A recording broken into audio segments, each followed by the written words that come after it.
vamos directamente con la... Well, we'll move on directly to the communications, and then we'll have a debate at the end of the session. So the first communication will be by Dr. Antonio Salinas Sanz,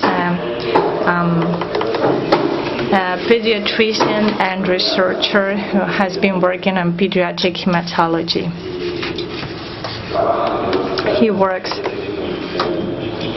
He's chief of section of the Espases hospital in Mallorca.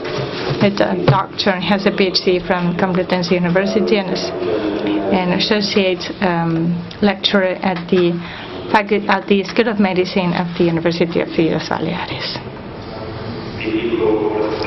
Thank you for accepting this communication, and thank you, Isolina.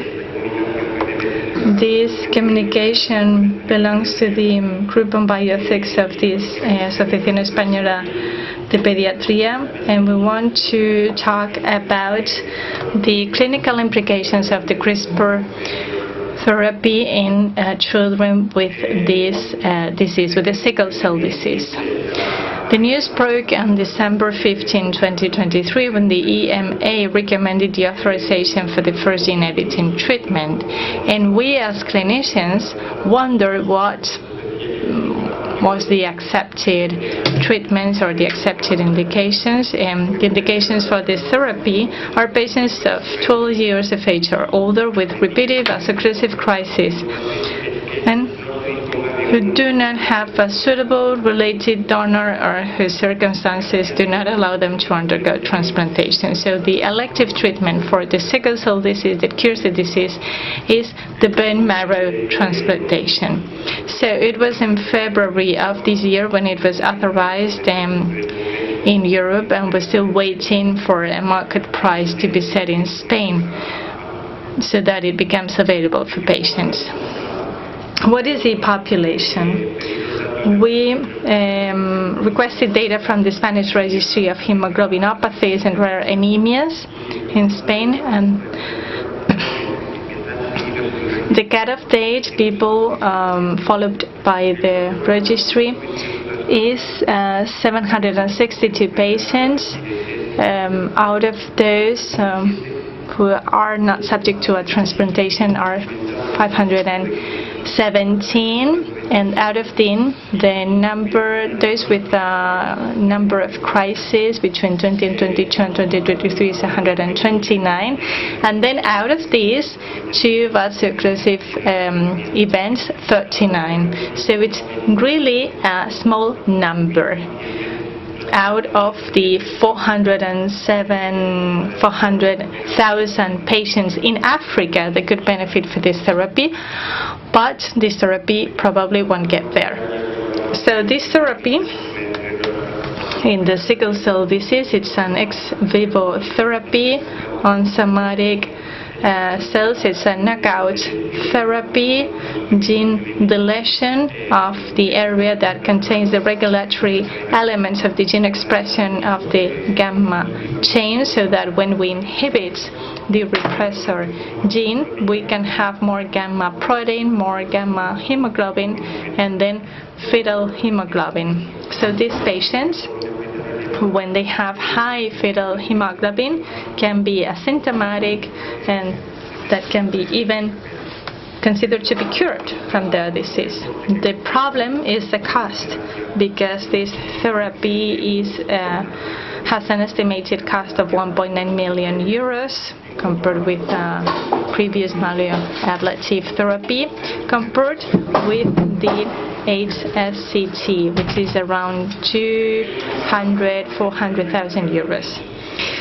But now we need to talk about the deliberation, because this therapy is available, but patients cannot still get access to it. There's a closed door that entails a big debate on bioethics about the therapy. The first important issue is safety, because even if we know that there are some induced mutations, and especially in the Afro-American race, in areas around the chromosome number 2, well, they don't seem to have an implication for the future, but we need to be sure about that. Then, of course, we need to understand that we need a previous myeloablative treatment. So probably we need to preserve fertility in these children and adolescents, both boys and girls, so that they can reproduce in the future if they want to.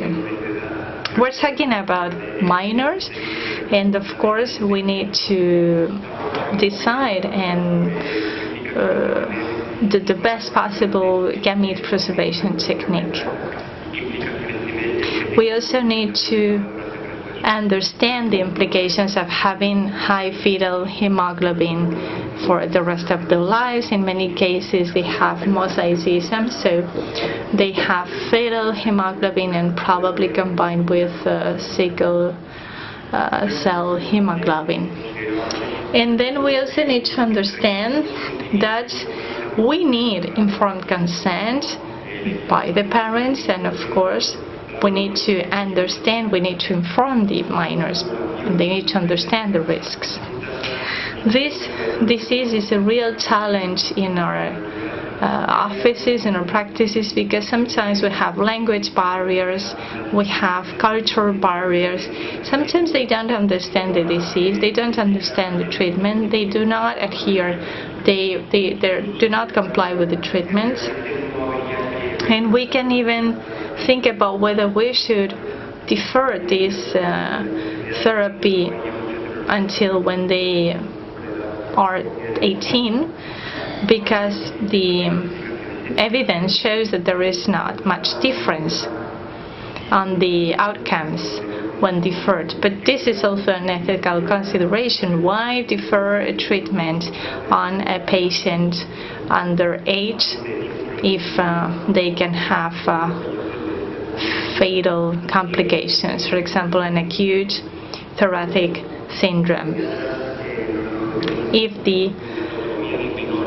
the therapy is available, why not administer it because the child before the child turns 18? We also need to understand, or we also need to make sure not just that the parents understand the treatment, but the rest of the society too. We need to create a network of informed consent. And as I was saying, this is probably going to be very expensive, around 2 million euros. And well, this is huge. This is too much for developed countries. Most of our patients come from Africa. And the main problem is that they don't even have access to hydroxyurea treatment available. It costs 60 euro cents.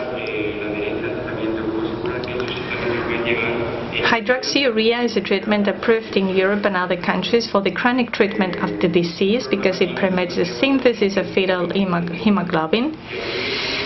And as I was saying, it's very cheap, but it does not reach African countries. So we need to ask ourselves how to ensure that these drugs are available and ensure compliance with the therapies. And patient access also presents problems because there may be patients who are poorly compliant with treatment and who have priority because they have vaso-occlusive crisis, or even patients who are well controlled with erythrophoresis or hypertransfusional regimes due to the risk of cerebral infarction and who do not meet the criteria for treatment. So this is thought to be a technique for the rich, and at the same time it does not cure, it transforms. And let me finish by saying that bone marrow is race dependent. For the Caucasian race, we have 50% chance of finding a donor. For black people, it's only 30%. So maybe we should improve the marrow transplantations and the haploidentical transplantations, we can all find someone in our families. So maybe we should focus on that. That would be a real possibility for those patients. That cures them. We have more and more data of survival rates. So I think this should be in the intermediate treatment, aside from gene therapy. And these are my conclusions. We must wonder whether everything that is scientifically possible must be done, because the genome is a whole ecosystem that is balanced. If you change something, some other things could be impacted. Thank you.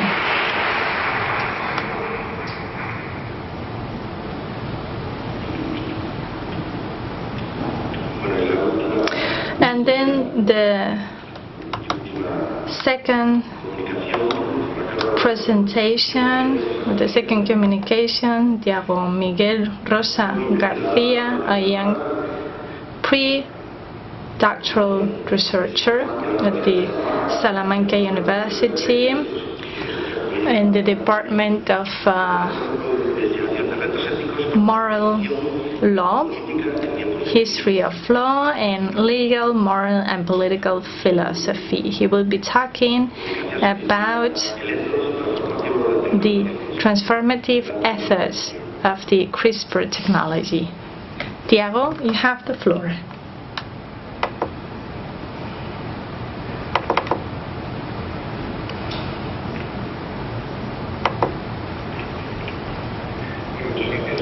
Thank you. I'd like to thank the committee for having me here, and also my PhD thesis who proposed this topic. I am now finishing my thesis on gene editing and the structure of my thesis.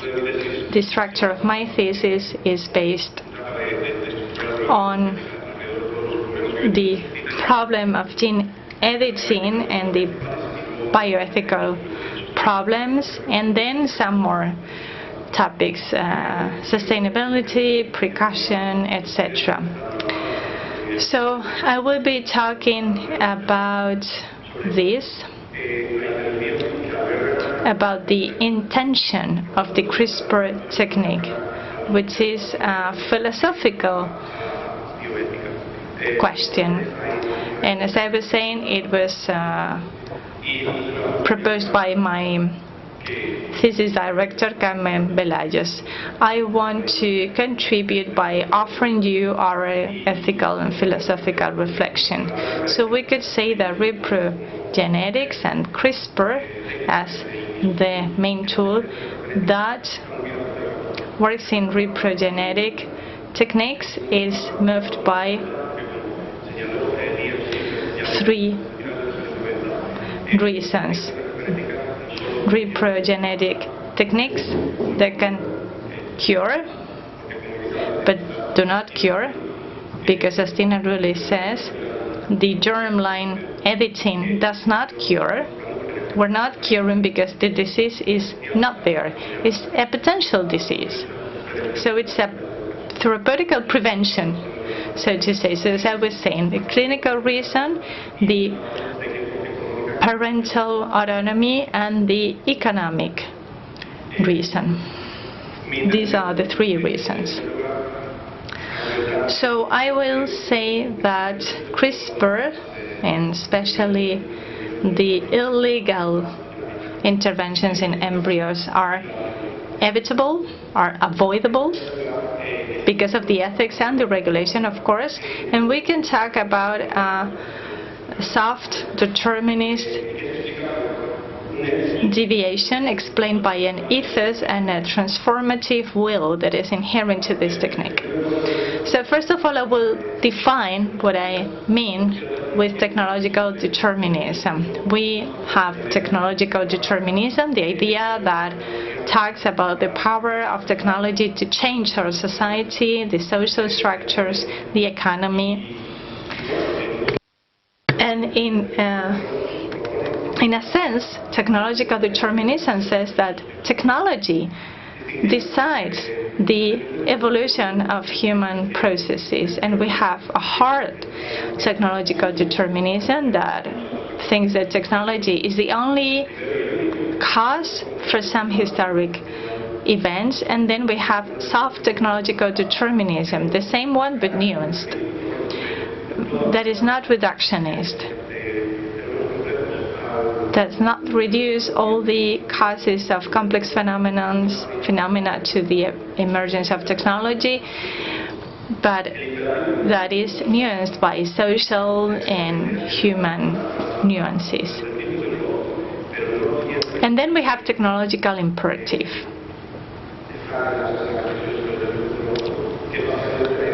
It's the idea behind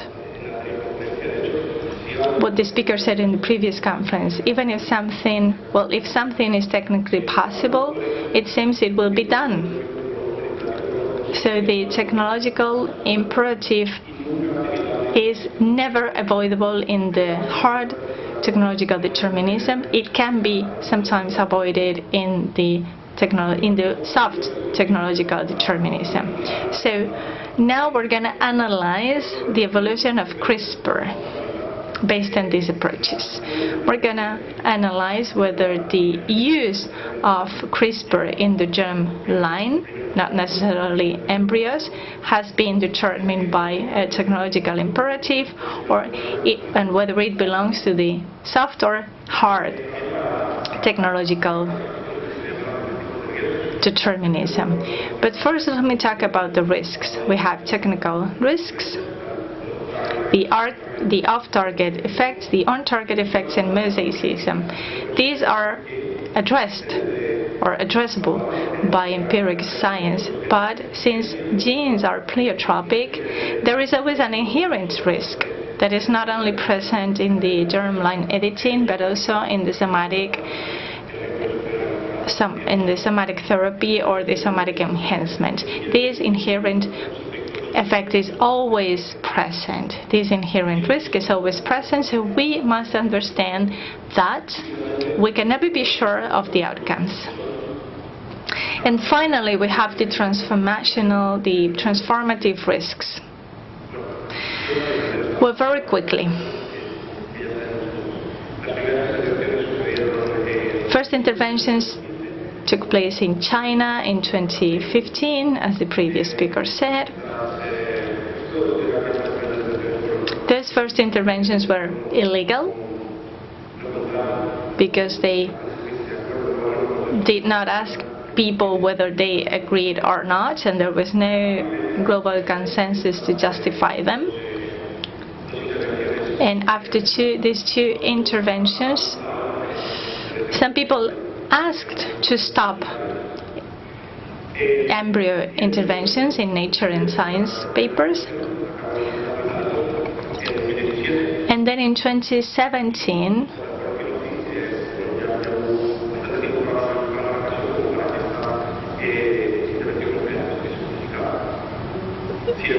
the intervention was justified after some time, but some people are still questioning whether that second intervention was justifiable or not. In 2020 and 2021, some papers questioned that second intervention. So the germline editing is questioned in many cases.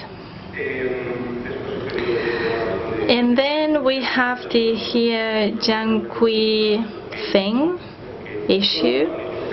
And I don't want to talk about him because, well, that's what he wants. But I would say that, do you think the only reason for him to act like this was a technological imperative?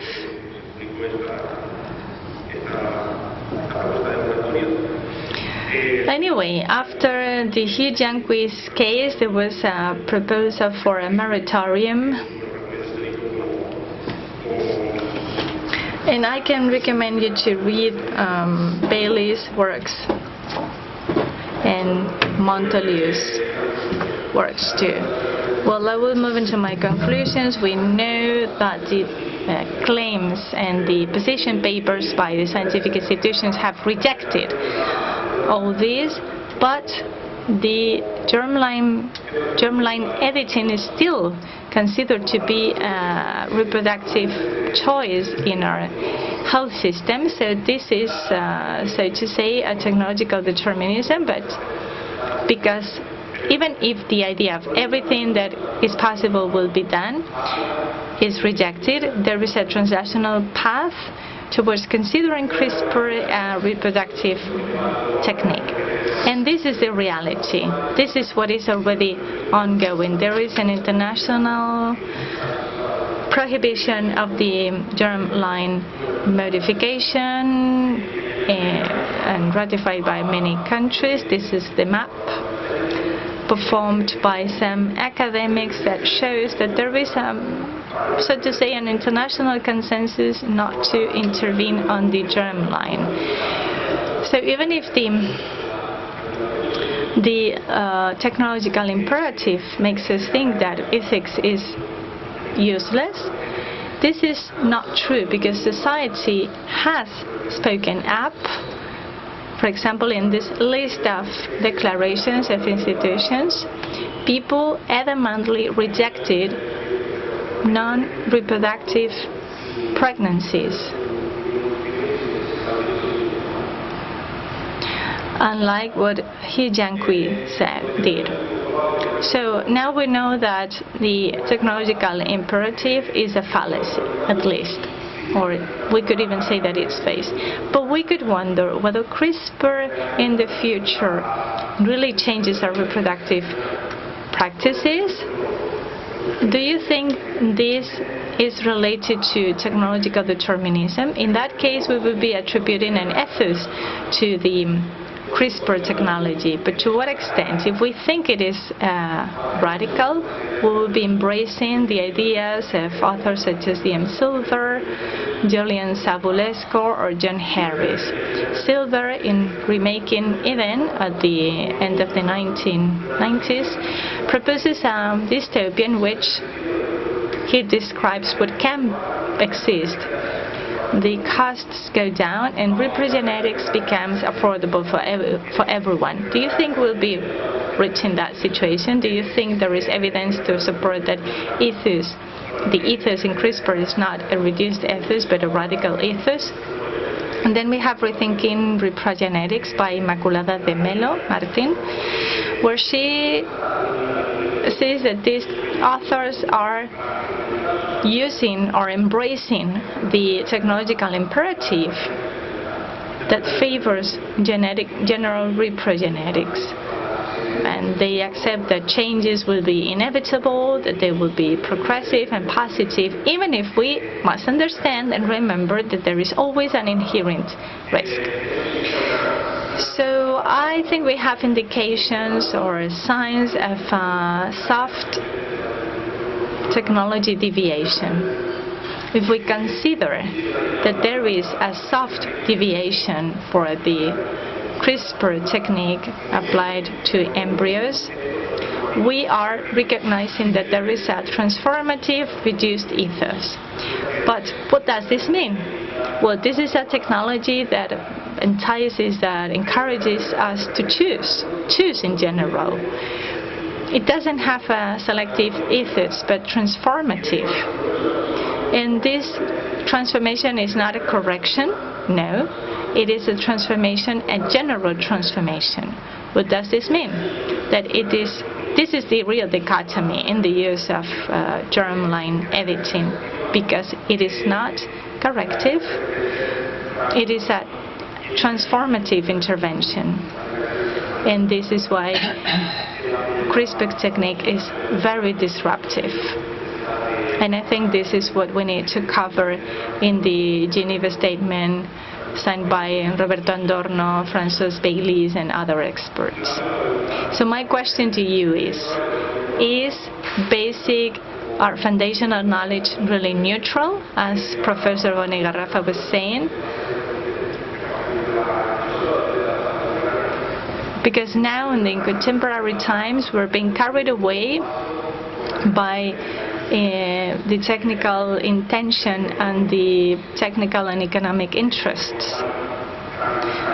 So it is true that the Mojica intervention stayed in the biology realm, but, for example, the first intervention on embryos with CRISPR was the one performed by the biologist Ana Veiga in Spain. So that is basic knowledge, okay, as we know, and as can be seen in this map. Genetic addition, genetic editing is banned worldwide, per se, but there is a soft tendency towards it.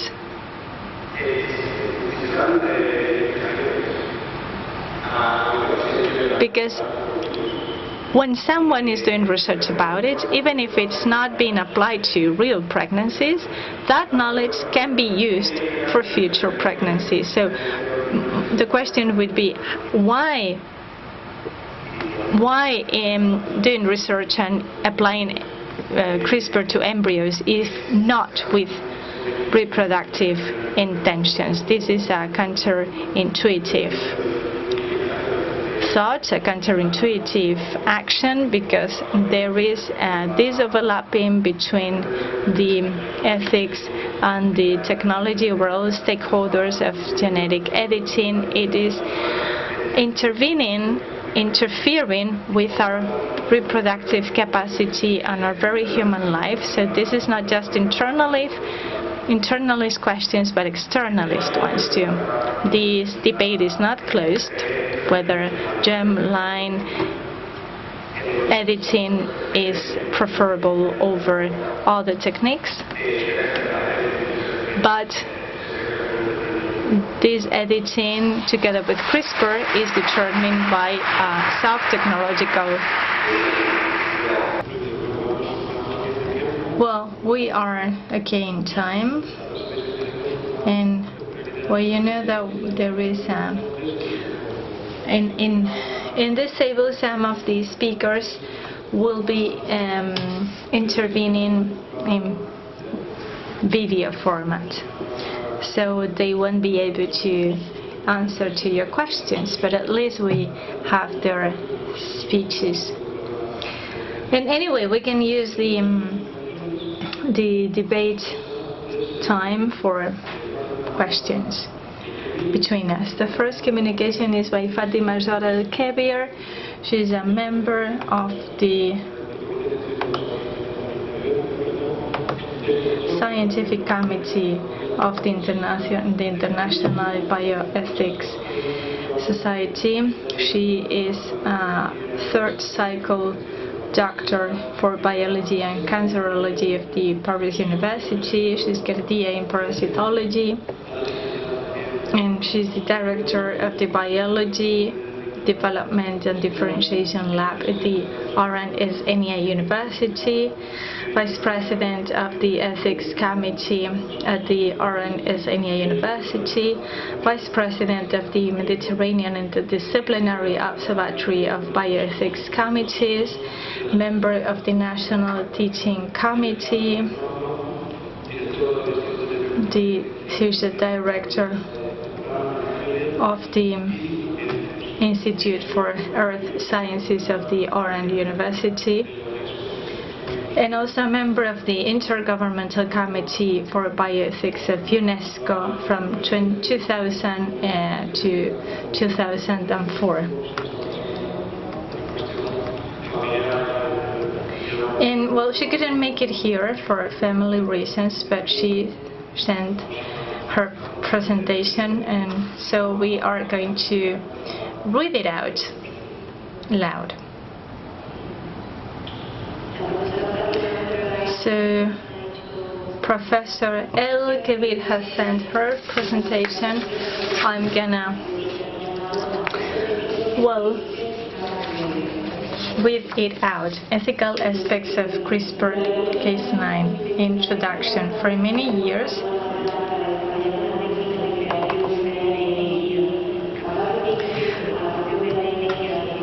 the researchers have been using this guide to use CRISPR together with Cas9.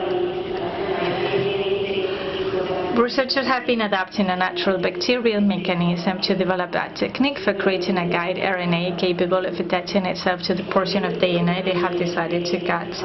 They have accompanied it with the CRISPR sequence associated with the Cas9 enzyme. This is a real progress for researchers. Its main advantage is its simplicity and wide range of uses. CRISPR-Cas9 can be used to inactivate a gene in an organism, to control its use, or to modify certain parts of it. Numerous applications in fundamental research have emerged to better understand the function and role of certain genes, and thus open up new avenues and prospects for research. I'm not going to repeat this because many people have talked about it. I will move on to the ethical part of it. All these techniques look very efficient, but they also raise fundamental questions about the responsibility and ethical principles that should guide its use. The objective is to promote a responsible use of this technology by guaranteeing that it will benefit the whole of the humankind, and at the same time it has to respect the fundamental ethical aspects. I'm going to read out the 4 ethical aspects. The ability of CRISPR-Cas9 to edit the human genome raises complex ethical challenges ranging from genetic manipulation before birth to the possibility of creating designer babies, to the possibilities of creating as well as implications for genetic diversity and social justice issues related to equitable access to this technology. The aim is to promote responsible use of this technology. This means not only maximizing the potential medical benefits, but also ensuring that every advance is made in accordance with the fundamental ethical principles that underpin our society. We must be vigilant guardians of this technology, ensuring that it is used for the good of humanity as a whole without causing abuses. The first aspect is the ethical aspects of CRISPR-Cas9 in genome modification. CRISPR-Cas9, often referred to as the Swiss Army knife of genetics, offers revolutionary possibilities for genome modification. This technology makes it possible to target and specifically modify DNA sequences, making it possible to correct genetic diseases, improve the characteristics of cell cultures, and design specific genetic traits. This powerful capacity for gene modification poses major ethical dilemmas, and many facets of these ethical questions are emerging.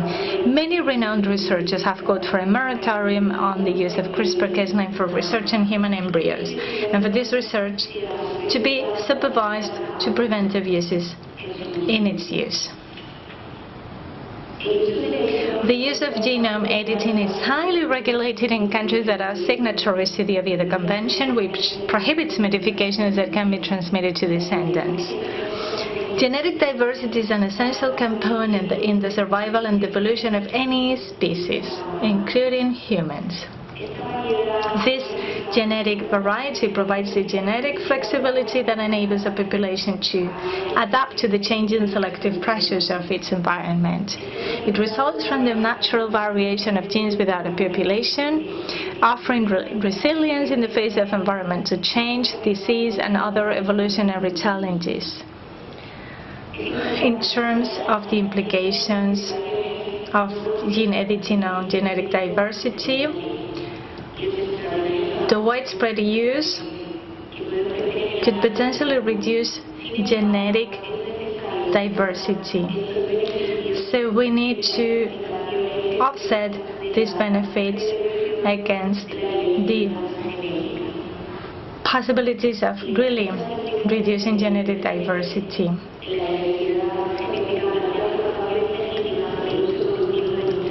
Because we're talking about legitimate reflections on the future of a species. This discussion calls for consideration on how to balance scientific advances with the preservation of genetic diversity, thereby ensuring the continued adaptability of the human population, with particular emphasis on concerns about the possibility of creating designer babies. The second aspect is informed authorization and liability relating to the use of CRISPR-Cas9 on human embryos. Informed authorization and responsibility in relation to the use of CRISPR-Cas9 on human embryos remains a fundamental principle and are major issues in the supervision of these experiments or researches and for the avoidance of abuses. Informed authorization is a central pillar of medical ethics and is of particular importance in the context of pre-conceptional gene editing. Informed authorization means that individuals, or in this case, future parents, must be fully and comprehensively informed of the implications, risks, and potential benefits of using CRISPR-Cas9 on their embryos. This goes beyond mere information. It is a guarantee that individuals fully understand the consequences of their choices so that they can make informed decisions. However, the question of responsibility is not just limited to future parents, it also extends to scientists, medical practitioners, decision makers, and the public at large.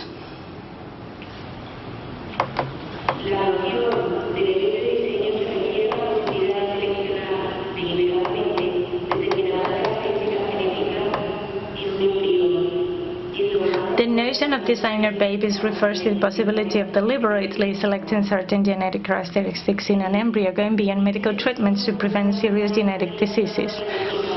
Fundamental ethical principles relating to human dignity and equality and setting standards, and equalitarian and setting standards and guaranteeing choice. This is the third principle.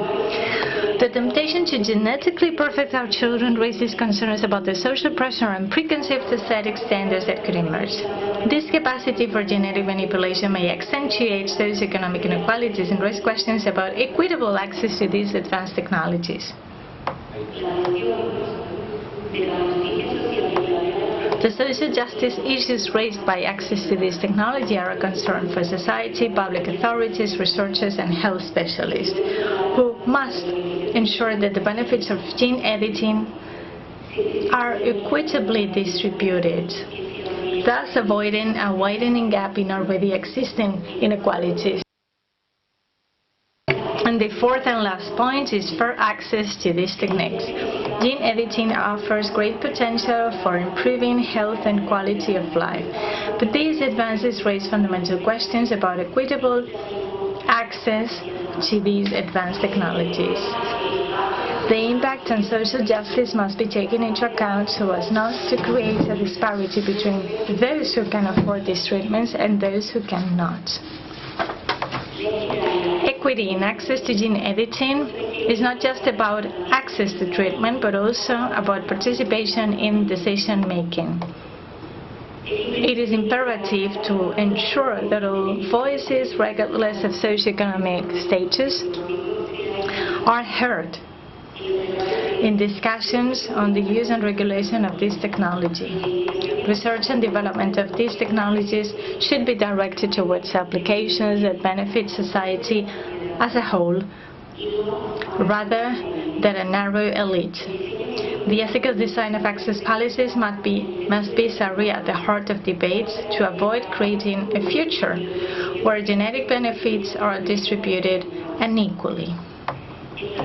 This requires regulatory measures and ethical frameworks to guide the use of CRISPR-Cas9 on a global scale in order to establish common ethical standards to ensure responsible use of this technology and prevent potential abuses.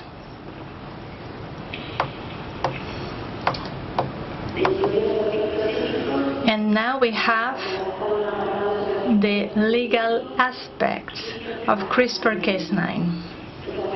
The legal aspects of CRISPR-Cas9 are complex and constantly evolving due to the ethical, legal, and social implications of this cutting-edge technology. One of the first legal issues raised by CRISPR-Cas9 was that of patents and intellectual property, with many researchers and institutions claiming intellectual property rights to this revolutionary technology. Patent disputes have emerged, sparking debates about how to recognize and reward the contributions of researchers. In many countries, the use of CRISPR-Cas9 is subject to strict regulations. Regulatory authorities are seeking to balance the promotion of scientific innovation with the protection of public health and the environment.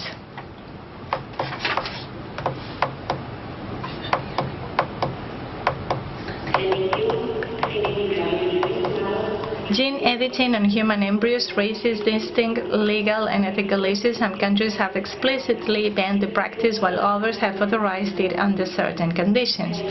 Legislation is often being adapted to reflect rapid advances in the field. Civil and criminal liability relating to the use of CRISPR-Cas9 is covered. Thus, this responsibility for undesirable effects of or unauthorized applications of this technology lie with researchers, institutions, or companies, depending on the circumstances.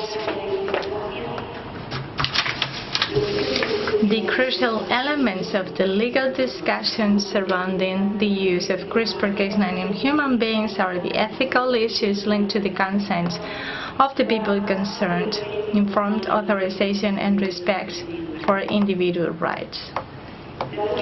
As the research and use of CRISPR-Cas9 transcends national borders, its legal aspect is an area of constant evolution, and discussions on the need for international standards are ongoing. It is important to note that future developments in legislation and regulation are likely to have an impact on how this technology is used. International organizations are developing common guidelines for the ethical and responsible use of this technology. So, by way of a conclusion, I'm gonna read Fátima's conclusions.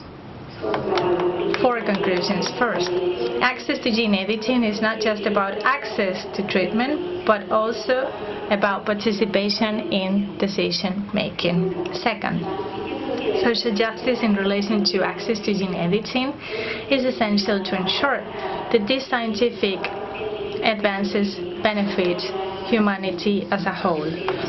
Third, the loss of genetic diversity could compromise the population's ability to cope with new challenges, whether linked to emerging diseases, climate change, or other evolutionary factors.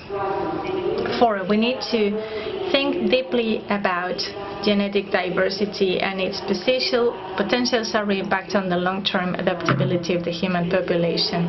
So in summary, Professor Zhora El-Kebir calls for in-depth ethical deliberation to frame and guide the use of these technologies in such a way as to preserve society's fundamental ethical values. Thank you.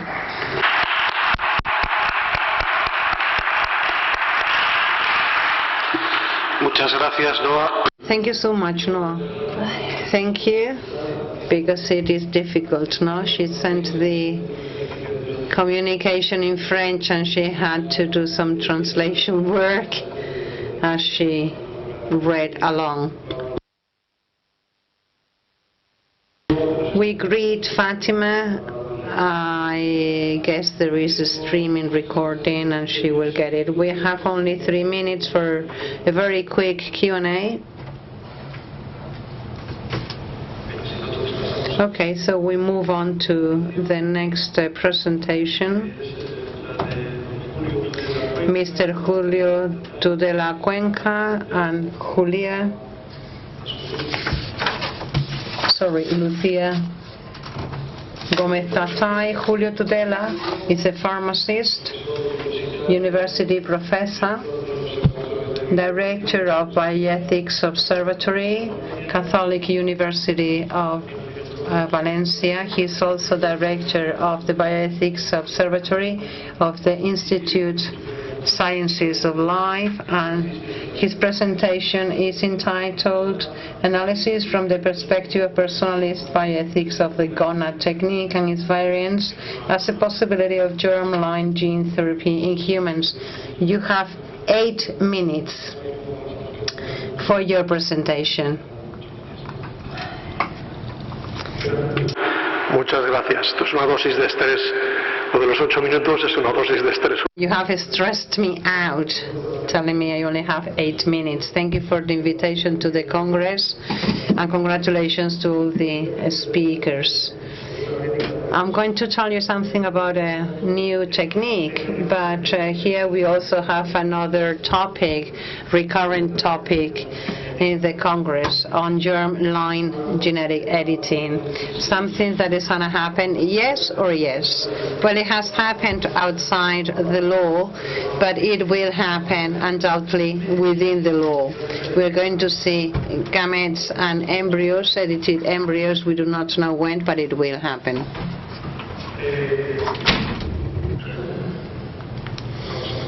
Let's see.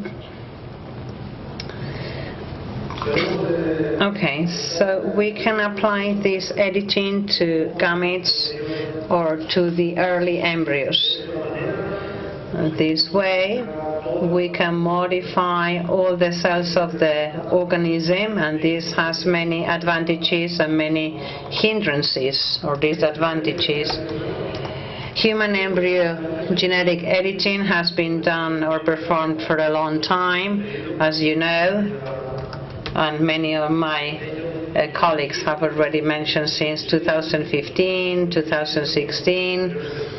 We also had tetraploid embryos, metalliploid in 2018. This was performed with non-implanted embryos. Editing was limited to observe the capacity we had to modify the minimum, with the minimum mosaicism, the genetic of the whole individual. Our friend, I do not know whether he will be remembered due to his findings, but anyway, he has become very famous. Jiang Kui and his 2 babies. Oh, they were 3. I thought there were 3, but there were 2, but then another one appeared. Well, by the way, nobody has seen them. We do not know where they are.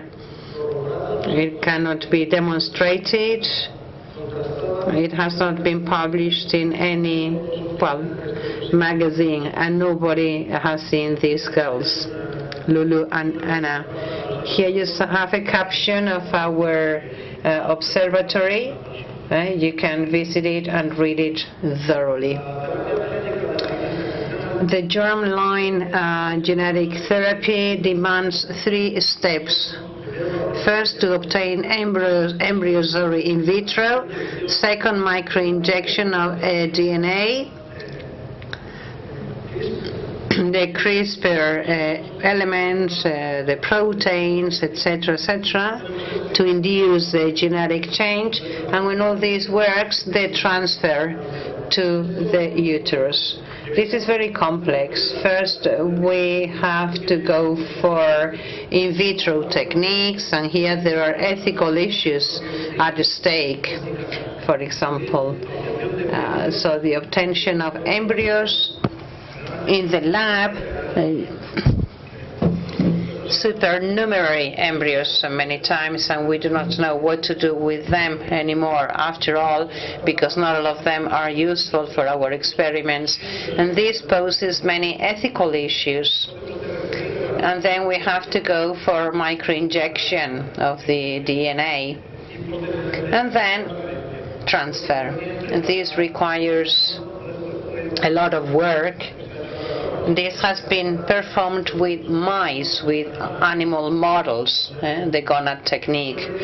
But this requires many elements, exemplaries with many failures, etc., and all the problems associated to the low efficacy of assisted reproduction techniques, etc., The germline genetic therapy has different problems. Many people have already mentioned them. There are two lines. Firstly, I love to listen to Jews yesterday because we were all brought down to earth and many problems to be solved. So we have problems in terms of efficacy, safety, and accuracy. We want to do things very well, but it's very difficult. There is a long way to go. This happens with somatic cells. Imagine in germ cells of embryos. Well, the problem is multiplied by 1 million. Some cells have a failure is a problem, but if you have a problem with the individual and the inheritors, then you have a huge problem. So we have to improve efficacy, accuracy, and safety of addition techniques. Second thing, manipulation, extracorporeal manipulation, selection, withdrawal, editing of in vitro embryos. There is also another problem here, ethical issue we cannot neglect. Ex vivo stages or phases have been performed for a long time. Editing techniques have been applied. We have the ZFN model, the TALEN model, and then the CRISPR-Cas9. What is the gonad method? What does it do? Well, it neglects these 3 phases that are now essential for germ or embryonary genetic editing. Why? Because it is applying genetic editing tools to mice which has been made pregnant in a natural way, not in vitro. And this is interesting. That is, it avoids three stages and offers a different alternative. It does not solve the huge problems we have with regard to the germline genetic editing. But we have like a shortcut to solve some of them. Also the obtention of transgenic rats for trials in the lab. It seems that it is more accessible to do it this way, and it seems that it works very well. That's what the researchers tell us. Gonad, which means addition of genome by means of administration of oviductal nucleic acids. What is the aim or the achievement? Well, improvement in terms of outcomes and even improved with the eye gonad with electroporation techniques. You have 2 minutes left. One of the difficulties we have is to introduce all the editing mechanisms in the cell. Usually you perform micro-injection. Here what they do is microlection to modify the membrane and allows for the entry of the cell of all this machinery. Here you have the pattern. Unfortunately, I cannot stop longer. So thanks to this, we can improve the techniques and reduce the number of animals used. Up to date, the WHO has mentioned it would be irresponsible at this time for anyone to proceed with clinical applications of human germline genome editing. However, if we apply personalistic principles that assess the human identity or value of the human being, so the day the technical problems in terms of safety and efficacy are overcome or improved, maybe we can access to treatment of germline without violating other ethical issues, as for example manipulation of in vitro embryos. These principles, unfortunately, I do not have time to stop of them. I will just mention briefly 3 of them. Therapeutic principle. So genetic editing is acting on the womb of the mother. And then another principle, the safeguard of genetic identity. That is to say, we have a problem, and this can only be applied when we are sure that the embryo cannot be analyzed. We should be sure that the embryo has been affected, or apply a tool that only acts if the genome has to be corrected.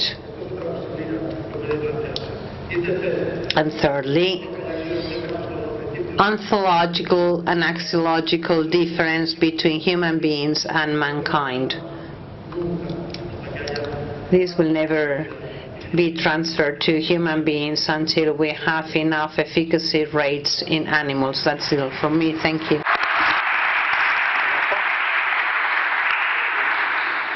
Sí, muchísimas gracias, profesor Tudela. So much. If there is any quick comment, Luis Montelieu. Yes, could someone please give the microphone to Luis?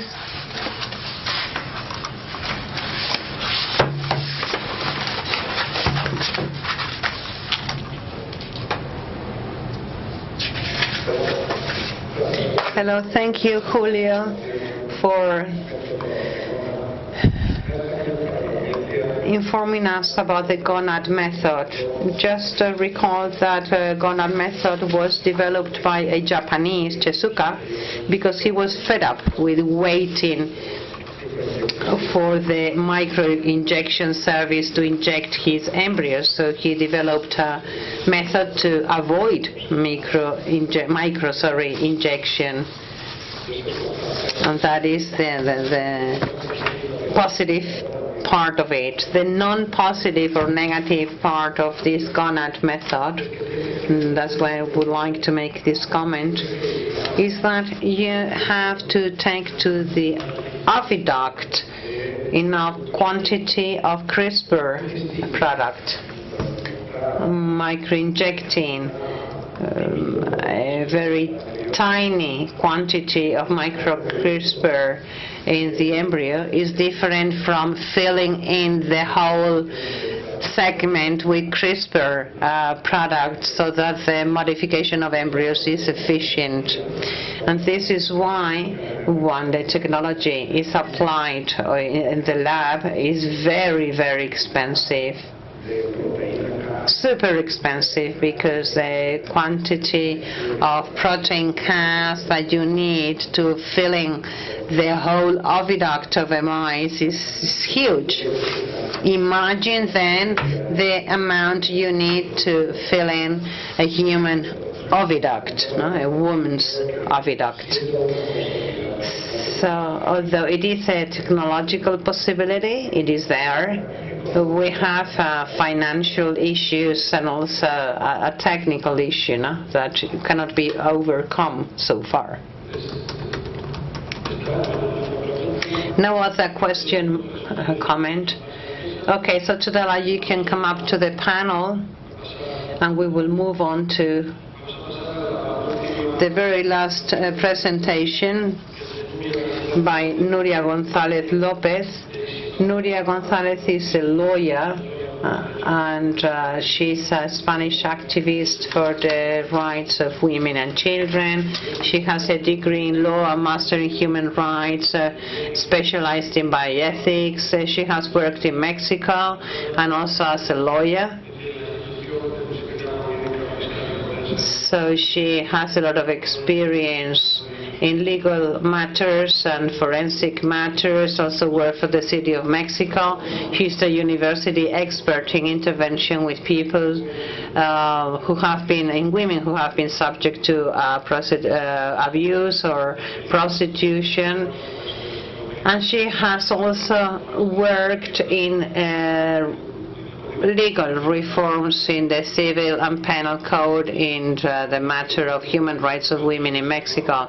She could not attend the conference, and the title of her presentation she has sent by video is the CRISPR in the field of in vitro fecundation, a new market niche in the industry of the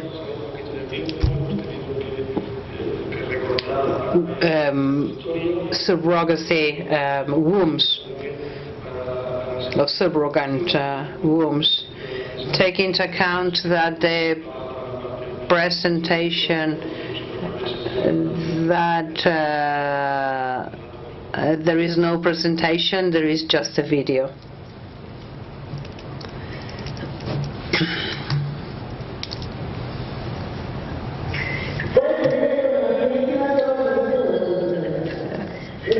In this communication, I aim to manifest the different research with embryos and the commercial use. We have to talk about ethics when talking about health. That is when we have to talk about the rates of benefits in terms of assisted reproduction. 300 million of euros only in Spain. Benefits go to the rise. 15% of couples go to these treatments because of fertility problems. To have a comparison, let's talk about investment, for example, in endometriosis that affect 20% of women in Spain in fertile age. 23 million of euros in the whole Europe for a study of new drugs to prevent that pain. So endometry is not very profitable for pharmacist sector, but we also have to take into account other industries. According to global marketing, the benefits worldwide will reach 27 million euros. This industry will be the most ones benefiting from the CRISPR technique. We apologize, but she goes super ultra fast and it's impossible to follow her. They are regarded as a way of violence against women since law of abortion came into force. Some people will pay nowadays to get the baby they want with a certain profile, or men who are alone and cannot be fathers, or single mothers who do not want to get married or have the baby with someone. Well, the birth of an improved baby could be regarded as a preventive therapy. Let's go to the Convention of Oviedo, to Article 13. This is a conference on bioethics, and we have to talk about law issues. For example, we should understand whether preventive measure or preventive medicine has to do with the birth of someone who hasn't been born. You have to think that the baby, if it has not been born, has no rights, some people say. But we have to also think that maybe abortion is a right of women because they can decide how many babies they want to have and with whom. It is important because the application of CRISPR technique is performed when the person is in an embryonic stage in the lab. If it is an embryo, it is not implanted in the uterus. This legal paradox should be studied in a very detailed way, because this is not an application in adults or even in persons. But however, we're talking about the future of the human being, and the modification probably will also affect the inheritors, or another of the prohibitions of the Article 13 of Convention of Oviedo. If we accept this practice within the medicine, then the advances of CRISPR would not be useful to the improvement of life of human beings. It is very different the fact that a baby who is about to be born and is inside the uterus of the mother with a disease, has a disease, but that's not the scenario. What we could standardize is that before existing as nasiturus in the maternal uterus, it has been modified to be born improved. And then finally we have to talk about money. It is true that all adults would like to ensure that the baby born will be as perfect as possible. However, who can pay for these techniques? And then we will have two kind of profiles of human beings, those who can pay for an improved baby and others that not.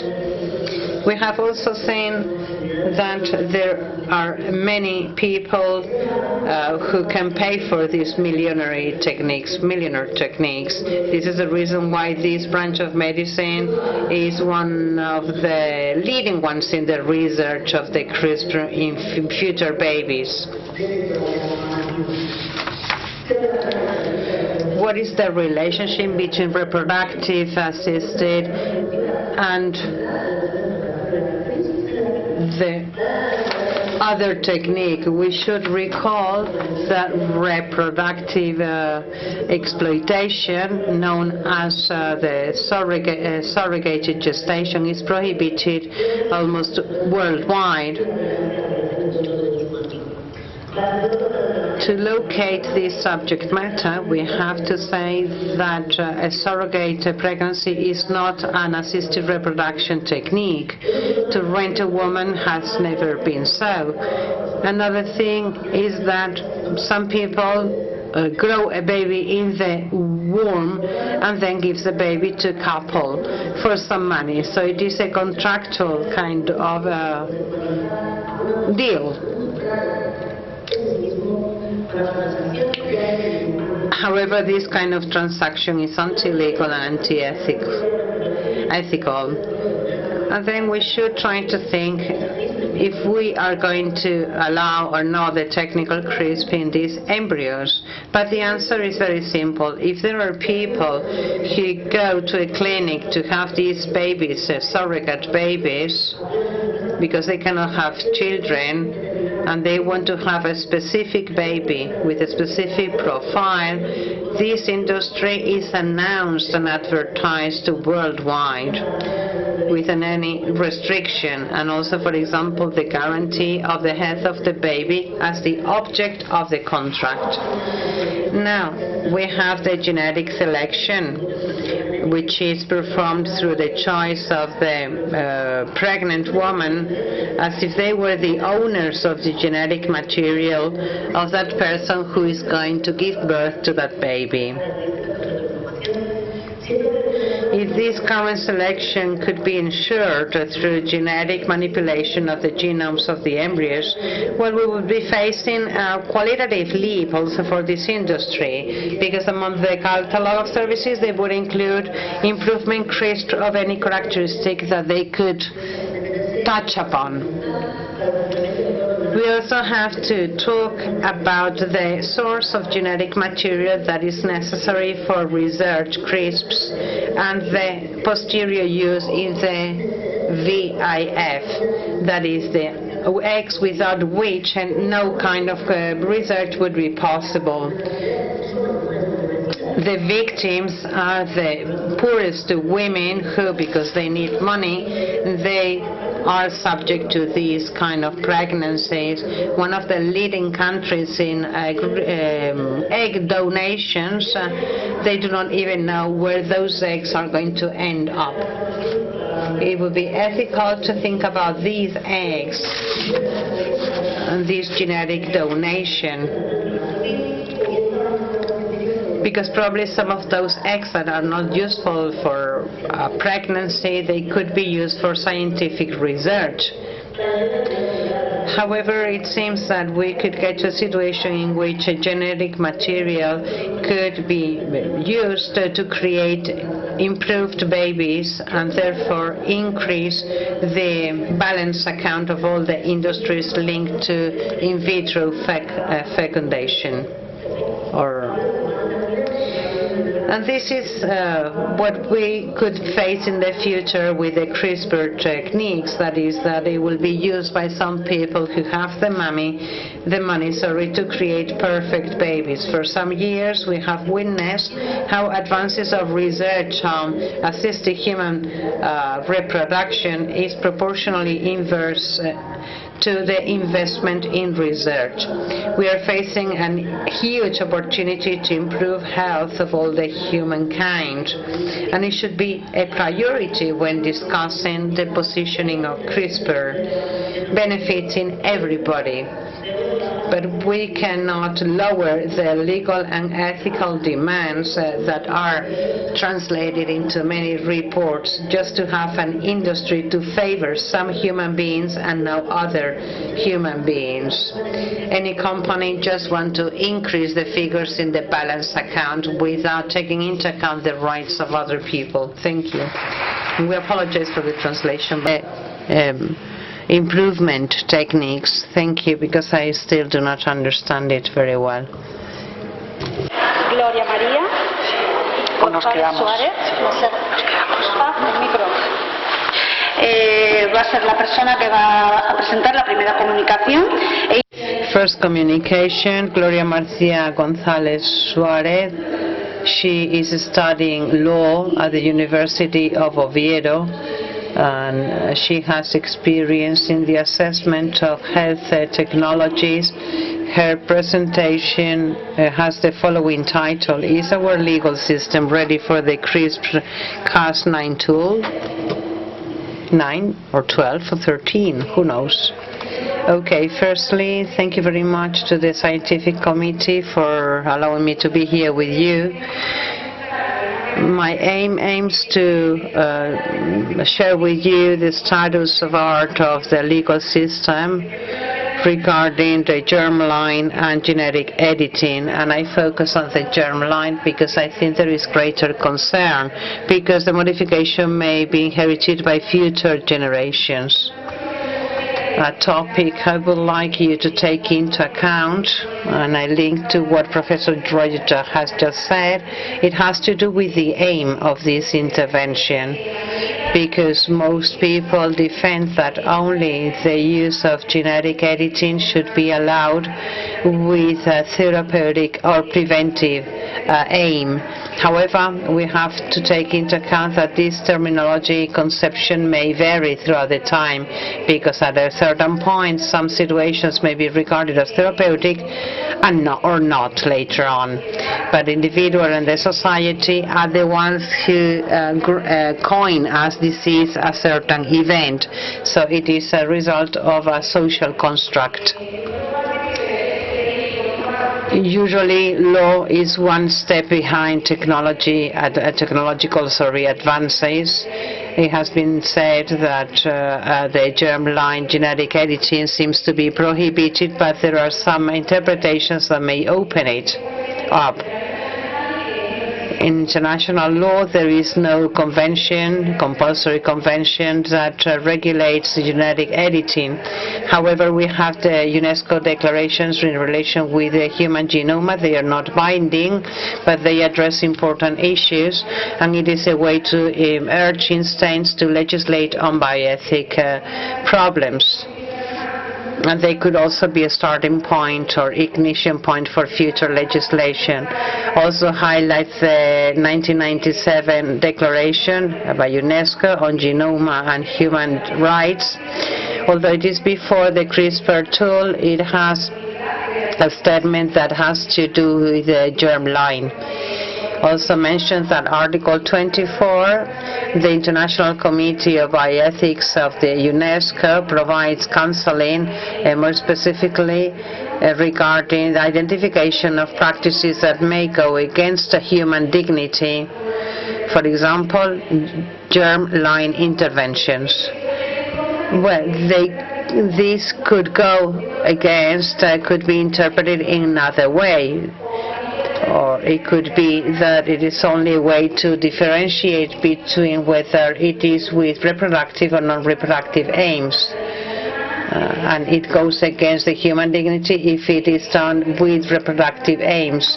The International Committee of UNESCO on Bioethics in 2003 said that international organizations and more states had legislated prohibiting germline genetic editing. However, in 2015, and after the first experiments with embryos and CRISPR tool, acknowledged there were different points of view on the ethical acceptability of the techniques, and there was no consensus. WHO in 2018 set up a consulting committee that launched different reports. There is one in 2022 stating the concern of this germline genetic editing and also providing a new governance framework. As for the Council of Europe, we have the Convention of Oviedo. I will not evaluate it, but the Article 13 and Section 90 and 91 are interpreted in the sense that the modification is prohibited in some cases, and it can only be authorized if there is no fecundation aim, that is only in vitro will be permitted. In the European Union, we also have other statements or reports regarding germline editing.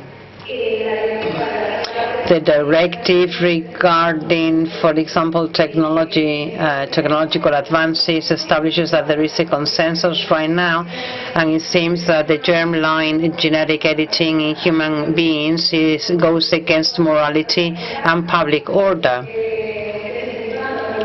And therefore, in my opinion, de-incentivates research. The norm on clinical trials goes in the same line of action, prohibiting these kind of practices, but we should question what genetic identity is. I cannot go into that because I am not an expert in the subject matter. I just leave it there for you to reflect upon. The European Group on Ethics and Science and New Technologies in 2016 recommended a moratorium. However, in the last report in 2021 still confirms that this practice is far from being authorized, but we should evaluate the benefit of preventing disease as opposed to the risk it may pose for future generations. So we should observe that kind of risk, the profile of that risk. Let's go to the Spanish regulatory framework. Well, we have some rules regarding, or the norms regarding modification of the genome. We have clinical trials norm that also prohibits these kind of practices if there is modification of the germline, and the criminal code, as it has been mentioned by my colleague. However, it has to do with eugenetic manipulation, and outside this criminal code, we have those that have an aim to prevent or to modify those severe diseases. And as a conclusion, also the assisted reproduction technique. Any intervention with therapeutic aims on the in vitro live embryo can only aim to treat a disease or prevent the transmission, always with guarantees. This is subject to the point 2 of the article. I cannot go into detail, but my question is, what does the law include with the terminology any intervention with therapeutic aims? Could we include genetic editing in germline with reproductive aims or without reproductive aims? Although it may seem to go against, apart from being contrary to the Convention of Oviedo, I think it leaves the door open in the future if the Convention of Oviedo, for example, is updated But the article highlights that we need reasonable guarantees and contrasted guarantees, and right now we do not have those guarantees. Thank you very much.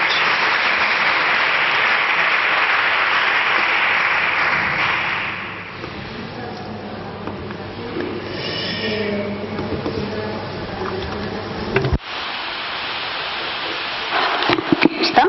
Silvana, por favor, que es juez.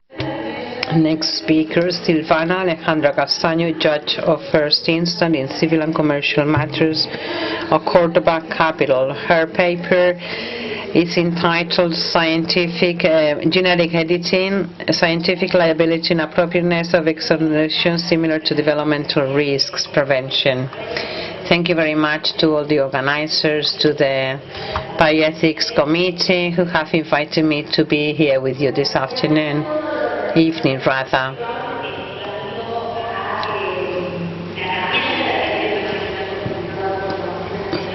Well, previous speakers have already talked a lot about genetic editing. I would like to focus on liability from the point of view of prevention. As we have also learned, the use of these tools comes hand in hand with risks. And we also have the need to protect the human genome. So we are interrelating bioethics with human rights.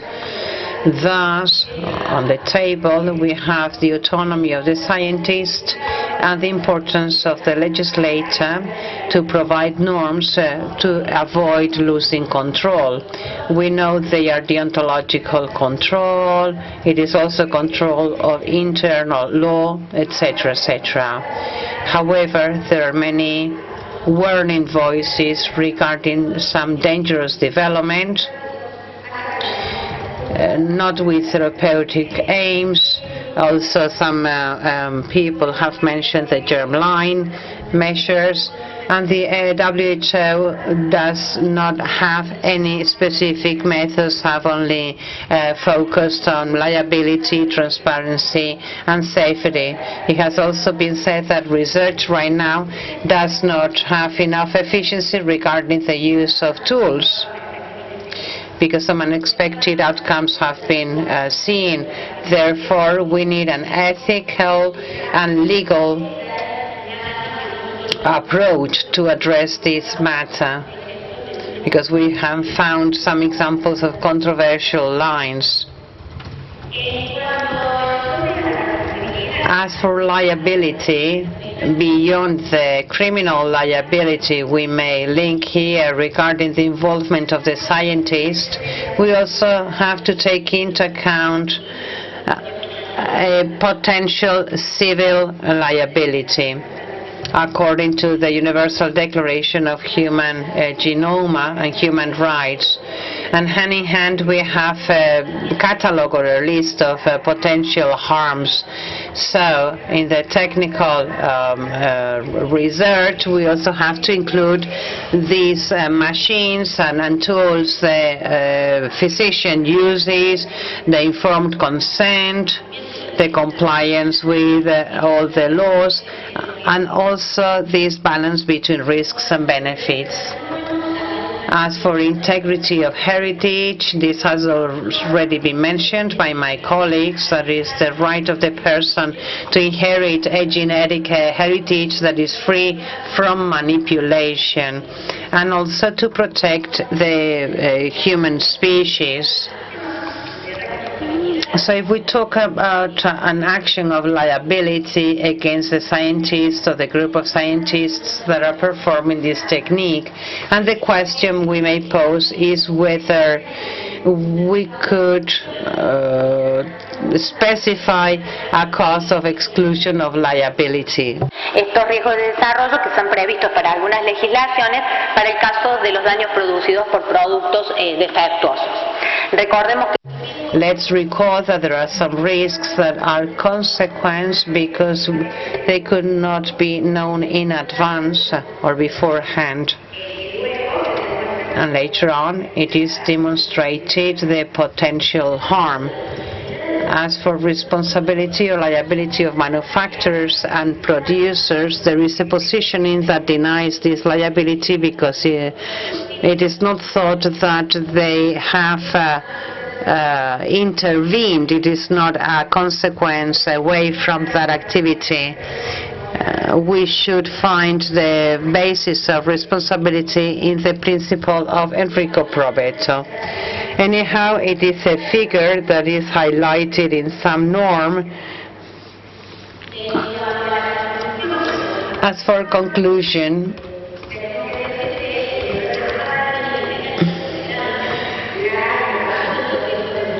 we need to take into account on the basis of a balancing test between risk assessment and risk management. Let's remember that the imposition of liability also comes in hand with a limitation and also the performance of your responsibilities, leaving aside anything that has to do with the subjective field.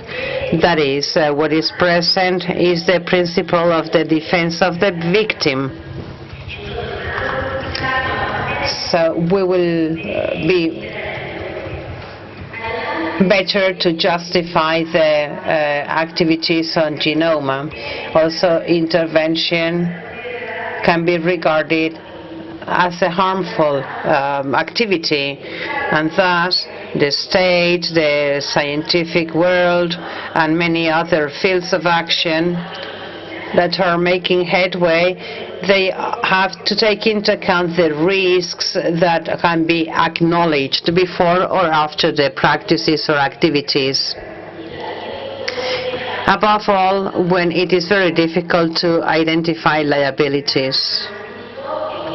We have seen that there are some players that have taken this line of action with uncertainty and try to minimize the risks and also trying to weigh the potential consequences. And they have promoted self-regulation and also to try to know the precautionary principle, according to which we have to take into account the possibility of the existence of risks and to weigh the risks and the benefits. In the Bioethics Declaration of 2000, they already said that if there is uncertainty, this cannot be an excuse to implement efficient measures. And this takes us to relate it to the preventive measure of harms, and we can launch a hypothesis or some other prohibited action in relation with embryos. In the case of the physician we have named throughout these days, so we could discuss whether it would be possible to have a preventive action with an innovation to try to perform this activity. In the Argentinian law, they include in the Article 19 the duty and the right of not causing any harm. And then in the Civil Code, again, they mention it. And the judge, although there is no general theory, through the Article 17.3, the judge empowers to establish measurements, to generate actions of what to do, or not doing, and mitigating harms. To conclude, we may say that the legal control is a good mechanism to ensure the objectives of well-being and technological progress, protecting the human being. Thank you. Muchas gracias, Silvana, sobre todo por ajustarse a tiempo. Muchas gracias. Thank you so much. And we move on to the last communication by Joaquín Jiménez González, who is working in the Area 3 of the health service in Murcia, joint physician in the emergency service and chief of the unity of admission. He also works at the SEMERS group, the Spanish Society for Emergency Medicine, and he's also a member of SEVERS, the Center for Studies in Biolaw, Ethics, Science and Health, University of Murcia. The title, of his presentation is Implementation of Genome Editing under the Oviedo Convention.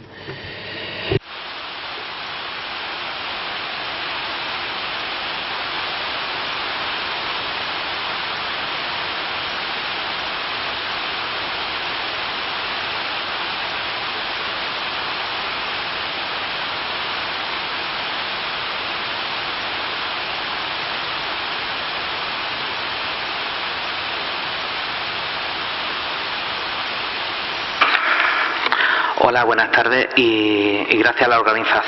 Good evening. I'd like to thank the organizers for letting me express my personal opinion on the application of the genome edition by virtue of the Oviedo Convention.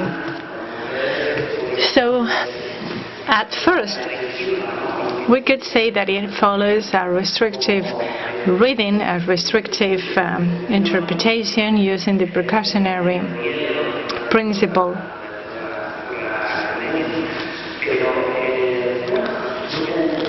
But it hasn't room for strange applications. The United Kingdom has not ratified the Oviedo Convention, but the HFEA, the Embryology and Human Fertilization Authority, approved its use for embryos. But even in Spain, who has ratified the Oviedo Convention, there has been research to modify genes in 40 human embryos that was authorized, and it is very similar to the one that was approved in the UK. So we need to understand that even in Spain, these techniques are being applied. The lawmakers did not use the word purpose for no reason. The lawmakers wanted to open the door for the use of CRISPR and other assisted reproduction in humans in the future for different purposes. For example, in this case, you can modify animals or disease transmission vectors, for example, mosquito, or even food for human consumptions. Genetic modification is now to be found in xenotransplants in January 2022. This is a paper published in Nature. There was the first pig-to-human heart transplant. And these techniques, the CAR-T treatments that are used in all tertiary level hospitals, modify the immune cell systems to target some cancer cells. Article 13 allows therapies that indirectly modify the germline. For example, therapies whose purpose is to treat a disease that can indirectly harm the germline. And then there is an explanatory report of the Oviedo Convention that in Article 92 uses as an example some cancer treatments with radiochemotherapy that can harm the germline. If that person was to have offspring, the modification would be transmitted. And this is allowed by the Oviedo Convention. And now let's move into the gist of this convention. Does it allow us to genetically edit disease-transmitting gene?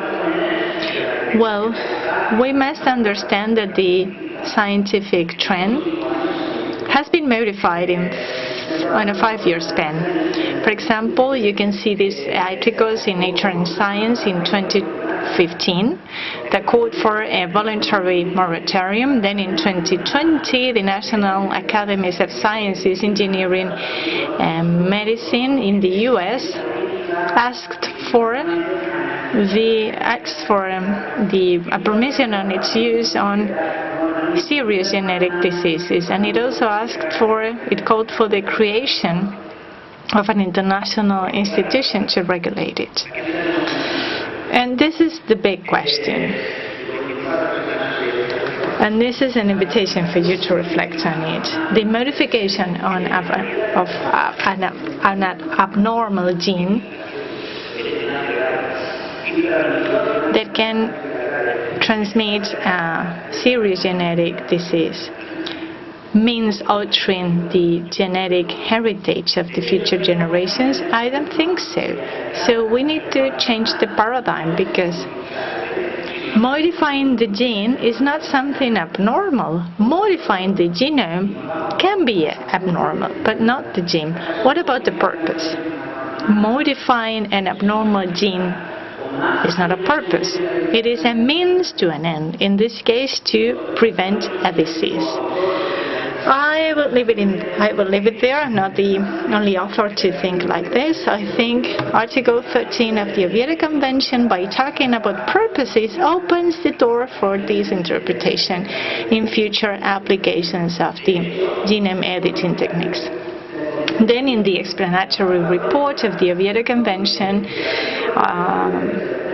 Alinea 90 says that Article 13 bans the interventions aimed at modifying the genetic characteristics that are not associated with the disease. So it implies that those associated with the disease can be modified. And then Article 91, modification of sperms or eggs for fertilization, is prohibited. But then medical research for modifications in other cases might be allowed. And what about gene editing? Well, I think it is ethically acceptable to think about whether CRISPR can be used to do some genetic improvement. The thing is that, of course, we need to know what a genetic improvement is, and that needs to be discussed extensively. I know my opinion about it. I'm not individualist. Unlike other authors, some authors think that it can be, there is some demagogy in not accepting the genome editing techniques, because purportedly they create social inequalities. Social inequalities already exist, and the general population is not trying to erase those inequalities. We accept having next to us a person that wears a Rolex watch costing 500,000 euros. And please allow me to say that we are social beings, that we have rules that we self-impose onto us. And of course, common sense says that we need to reach a consensus in a multidisciplinary way. That's all I wanted to say. Thank you.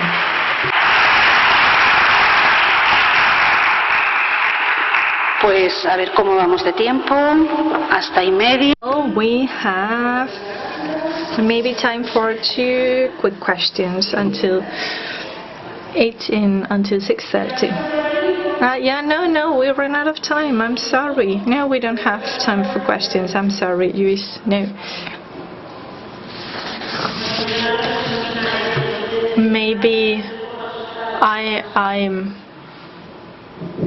I would like to say something, but we don't have the time. Thank you, Joaquin, for letting us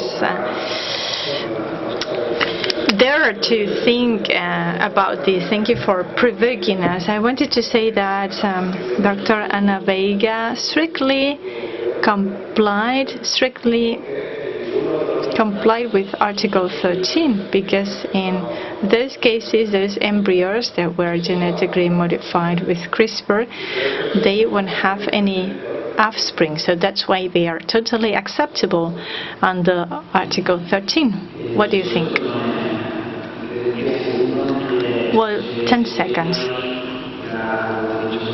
As I was saying, there is a lot of bibliography, a lot of literature. Many authors think that the Oviedo Convention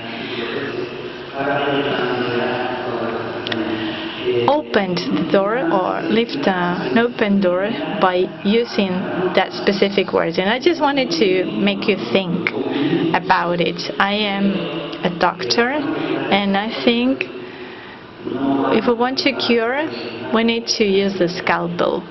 That means I don't want to beat around the bush.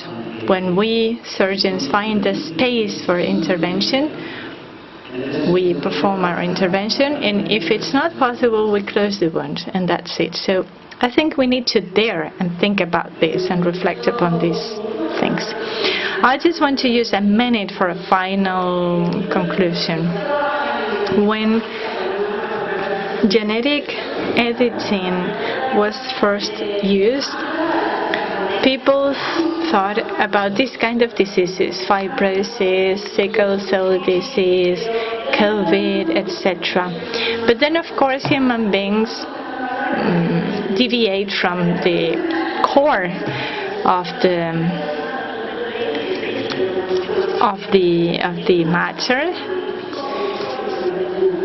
And you know that the Spanish law about assisted reproduction is very adamant and very strict and very clear in that respect. Think about the polygenic diseases. Polygenic because genetic might play a role, but the environment also is important too, and that determines whether the disease emerges or not, or manifests or not. So in Spain, with this law and the Oviedo Convention, need to use common sense so we can work on somatic therapies. Let's work on diseases that cannot be cured with other advanced techniques, for example the CAR-T and other therapies, and let's not do what the Chinese did. I'm sorry if I sounded too frightened.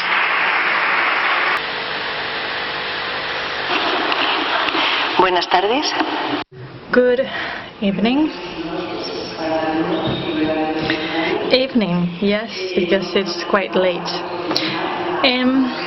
This is the last communication table of today's session, and we'll be having. We will have to stick to our times because we are running very late. We have to be leaving at 8 because the venue will be closed. So we have important communications. They are quite dense, but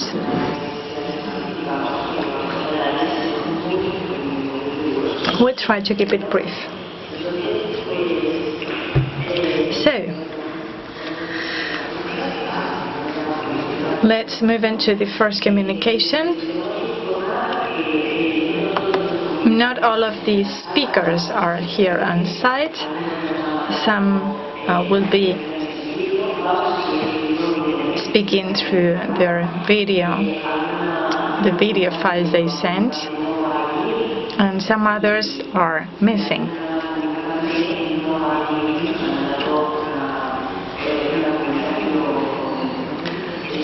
Some others just send their papers that will be read out by us, by me.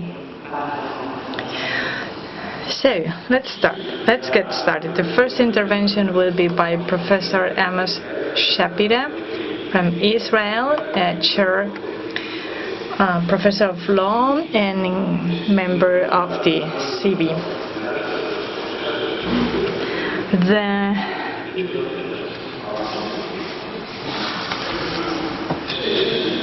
The title is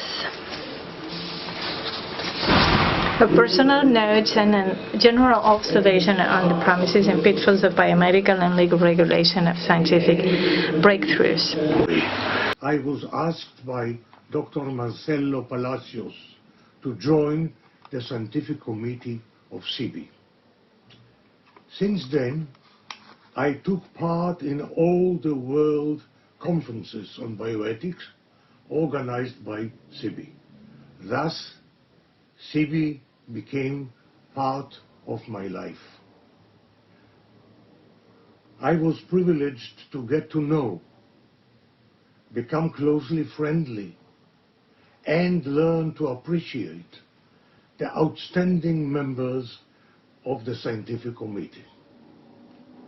Alas, many of them are not with us anymore. I miss them so much. The current 12th World Conference on Bioethics in Gijón will focus on the intriguing theme of the bioethical and legal aspects of genetic editing and CRISPR. I belong to those who, while admiring the exciting scientific achievements of novel biomedical research and technology, nevertheless believe in the indispensability of a proper normative, including legal, regulation in this field. Such regulation should strive to balance between different values, such as taking risks now while expecting benefits in the future, or freedom of scientific research versus moral, cultural, religious, and social injunctions.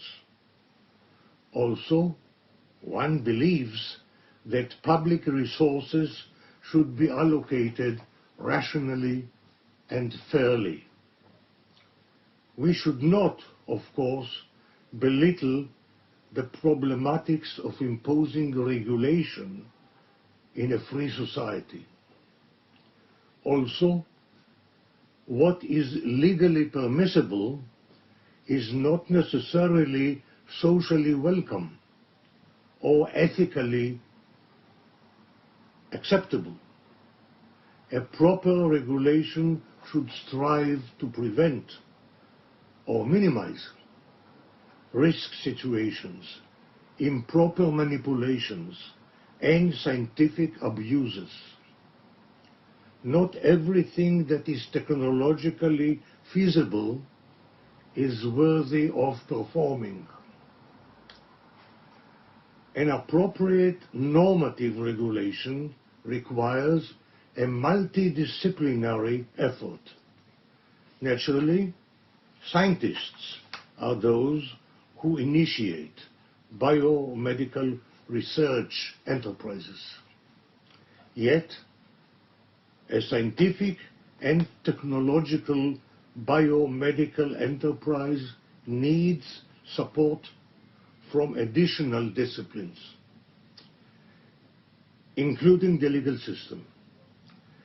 Such an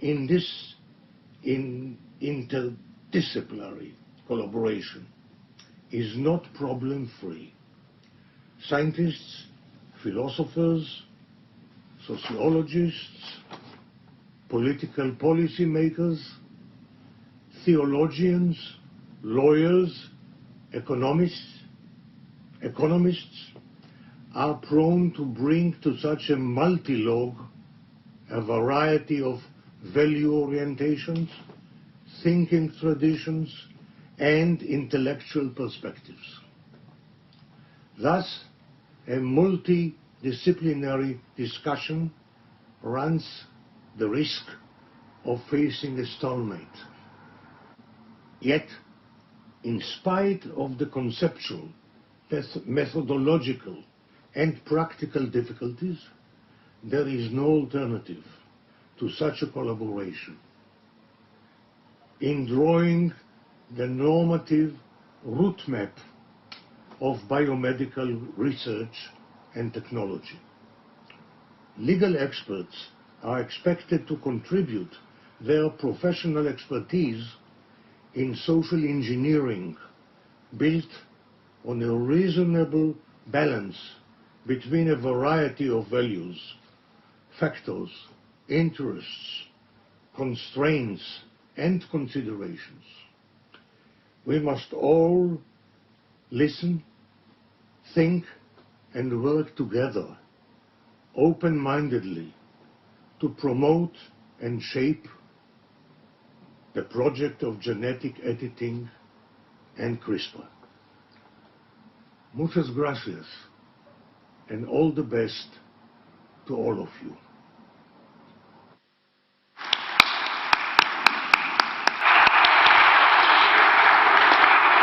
Si hay alguna intervención. Thank you. Questions will be moved to the end of the session. So now we can move on to the second communication by Dr. Professor Reire Escajedo from the Basque Country University. Won't be taking place because she couldn't make it. So now Leonor will be reading the presentation by José Manuel Silvero Arevalos from the National Asunción University. He will be talking about Lulu and Nana's case. Thank you.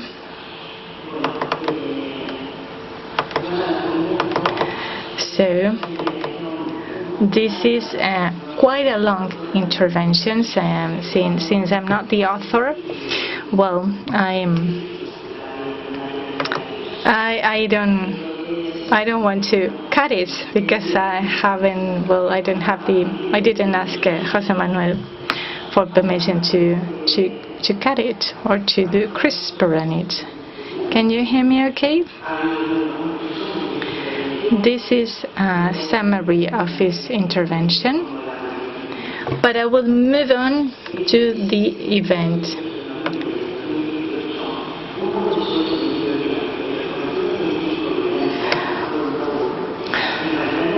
On November 2018, Robin Lovell-Batch was the moderator of a conference, and he announced the communication by He Jiankui, the second Human Genome Editing Summit was taking place at the Hong Kong University. That was the second day.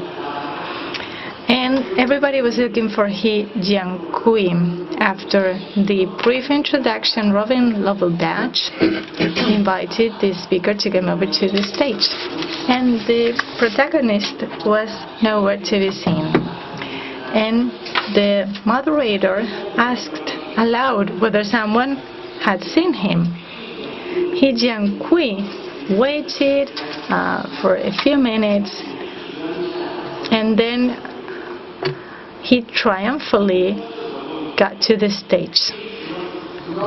When he started speaking, he didn't offer more data or information about the experiment he had announced 4 days before that conference.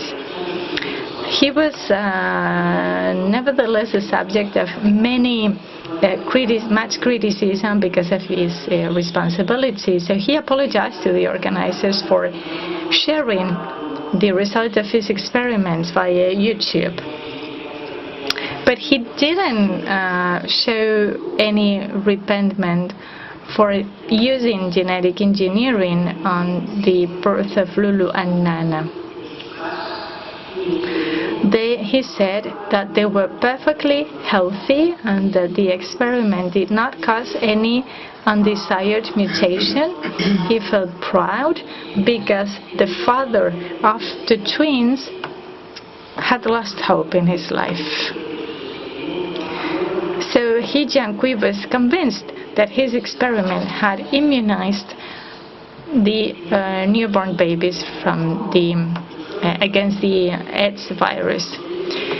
And then the organizers of the event, the committees on bioethics, the medical associations, research centers, geneticists and scientists all over the world clearly rejected such a responsibility for performing that genetic modification like that. The research protocols make sure that all projects is subjected to prior evaluations in compliance with the norms and national guidelines and also international guidelines, so that all research design has a list of strict criteria that controls the experiment and especially safeguards the declarations, claims, principles and laws. So, but he did not pay attention to this, and in that sense the Chinese government should have suspended the controversial experiments of genetic editing. That's what it did, and it also penalized those who seriously violated the country's laws and the ethical principles. However, the third success of the young, who was the protagonist of this scandal, has placed in the focus of attention the University of Science and Technology of the city of Shenzhen. That is where he was working, and the prestigious University of Stanford, the institution where he got training.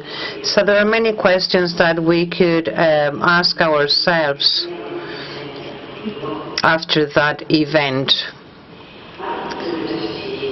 Has he received ethics and bioethics training during his training at the university?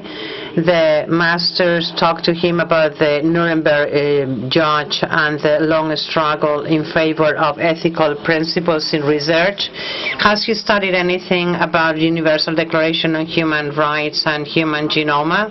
Or does he belong to a new generation of bioprogressive scientists that are beyond principles and restrictions, precautions?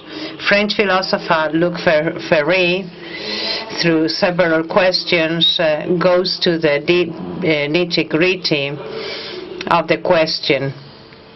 He says, that the philosopher, maybe we are assuming not very common sense risks in the medical and scientific field. Are we sure that the project of improving humankind will be for the good instead of taking us to the monstrous scenario?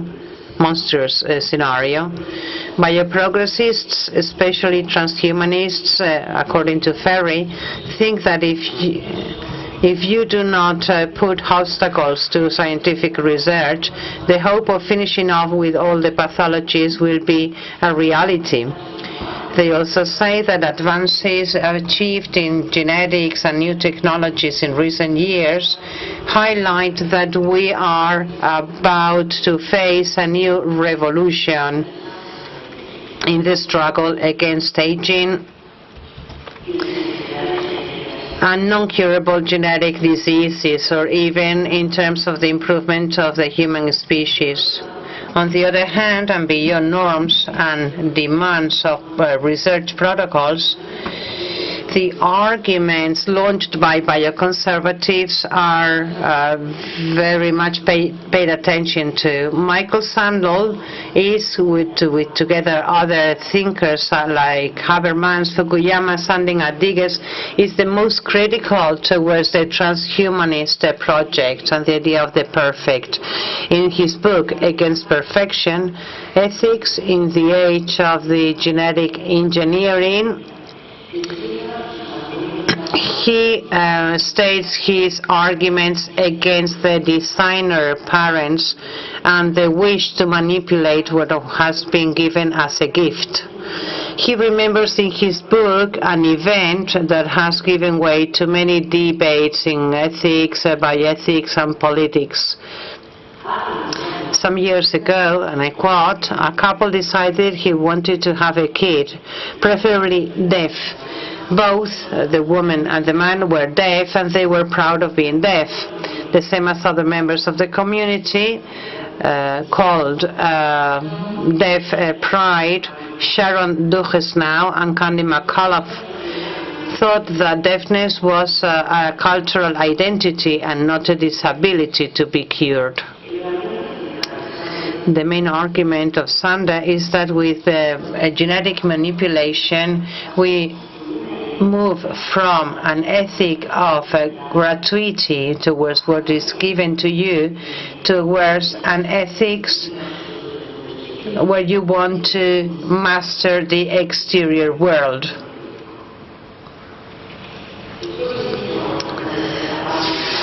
Then in his book he calls something the hybris. In the Greek tragedy, the worst crime is not to think humanly, and at the same time to aim to the highest, overcoming limits. The hybris is when you try to challenge everything that comes from the goddess and gods. In August 2001, the Italian gynecologist Severino Antinori announced his intention to clone human beings. At that time, Ian Wilmot, the father of Dolly, the sheep Dolly, asked the Italian not to cross that line, and did it on behalf of precaution. The technique developed in the Institute Rosling was not ready to be tested with human embryos. Antinori had left very clear his contribution to science. When a journalist asked him about his reputation, "Do you call me Hitler? But if I am Galileus, I am a victim of intolerance." Giovanni Picco della Mirandola, in his book Discourse on Human Dignity, published in 1486, puts in the mouth of gods the arguments that confer the human being the absolute power to guide his destiny. Biological, I have not given you a form or specific function to you, Adam, so you will have the form and function you wish. The nature of other creatures I have given them according to my wish, but you will have no limits. You will define your own limitations in agreement with your own freedom and choice. I will place you at the heart of the universe so that it is easier to master your surroundings. You are not mortal or immortal. You are not from the earth or from the heavens, so you can transform yourself in whatever you wish. You can go down to the lowest level of existence as if you were a beast, or maybe you can be in the highest level among the spirits that are divine. The brilliant molecular biologist Craig Venter, 5 centuries after Pico della Mirandola's statements, announced with determination, the control of our biological destination will be in our hands. In the same line, at the end of the 19th last century, the also molecular biologist Lee Silver said that in little time developed countries would have citizens genetically enriched. And Jeremy Rifkin, an activist, had warned 2 decades before about the dangers of genetic manipulation. This is like playing to be God, to redesign the footprints of life. But you never know what will happen in terms of environment and health. It is the most uncontrolled experiment we have ever performed. In history of science, there have been many people without any measure Some of them ended up their lives in the bonfire. Others became heroes. But also there were other people who, blind by the hybrids, continue with their research in detriment of dignity of many human beings. Auschwitz, Tuskegee, Guatemala, among others. In the bioethics, in the intervention bioethics positioning defended by the Brazilian Volney Rafa, he mentions 4 criteria. To be cautious, prevention of potential harm, precaution before the unknown, and the protection of the excluded, the fragile, and the ones that have not been taken care of. Quizás valga recordar que ante cada intento de desmesura irracional. So maybe we need to recall that when there is an irrational event, the voices of men and women committed with our destination have heard their voice heard, asking for precaution, responsibility, and respect to dignity. History of science is passionate with its controversies, achievements, limitations, and advances. It is the best thing that has happened to us as humankind, and that is why we should take care of it. Thank you very much on behalf of the writer and author.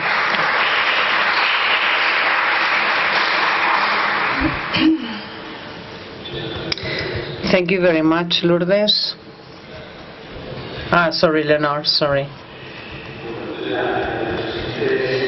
Next presentation by Monique Pierno. I don't know whether Monique is here.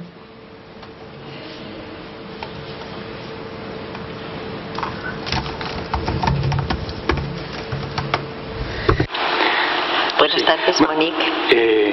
La doctora Cuando Pirro. termine se queda con nosotros aquí, por si después. No, después.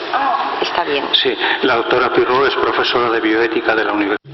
She is a professor on bioethics at the University of Brasilia, and she will give a talk entitled Morality of Gene Editing from a Silomar Conference to Current Times. Buenas noches. Voy a leer. Good evening. I'm going to read to you in English.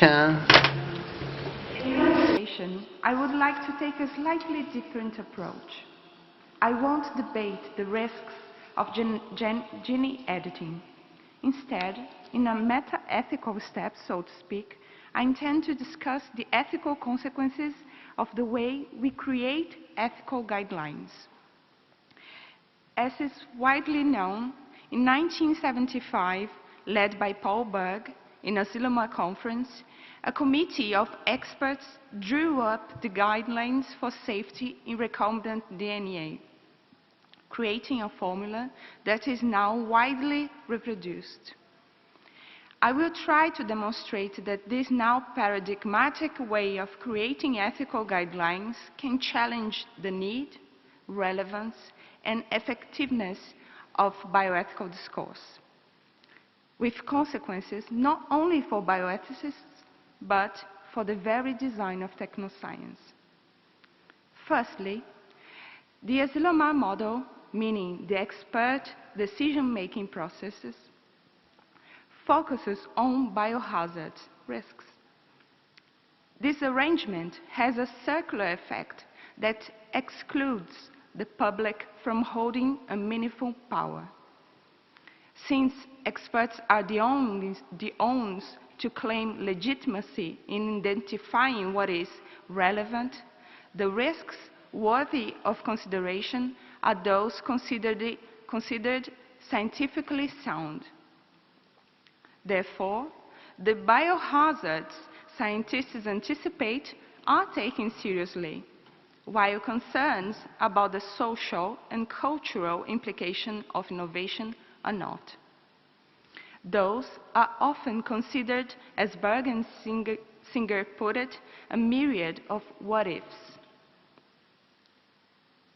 The Silomar Conference and consequent moratorium contributed to generating trust in science at a time when scientists collaborate in controversial state affairs such as nuclear weapons.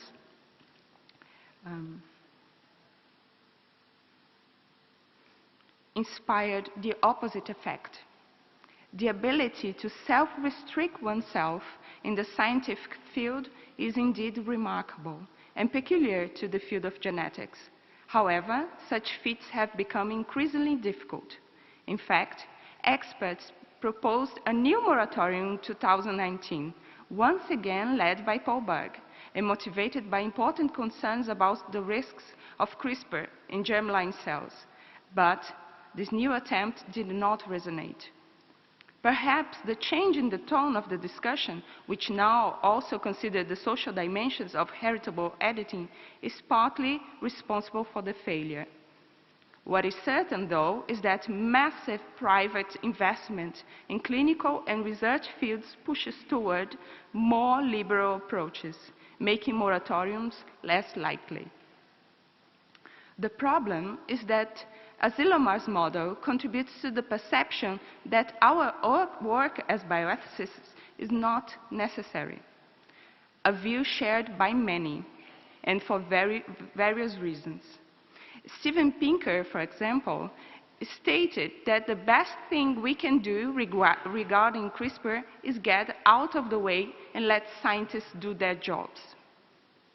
Franklin, in Nature, in 2019, argued that bioethics is too small for its challenges, and society should deliberate in a digital assembly.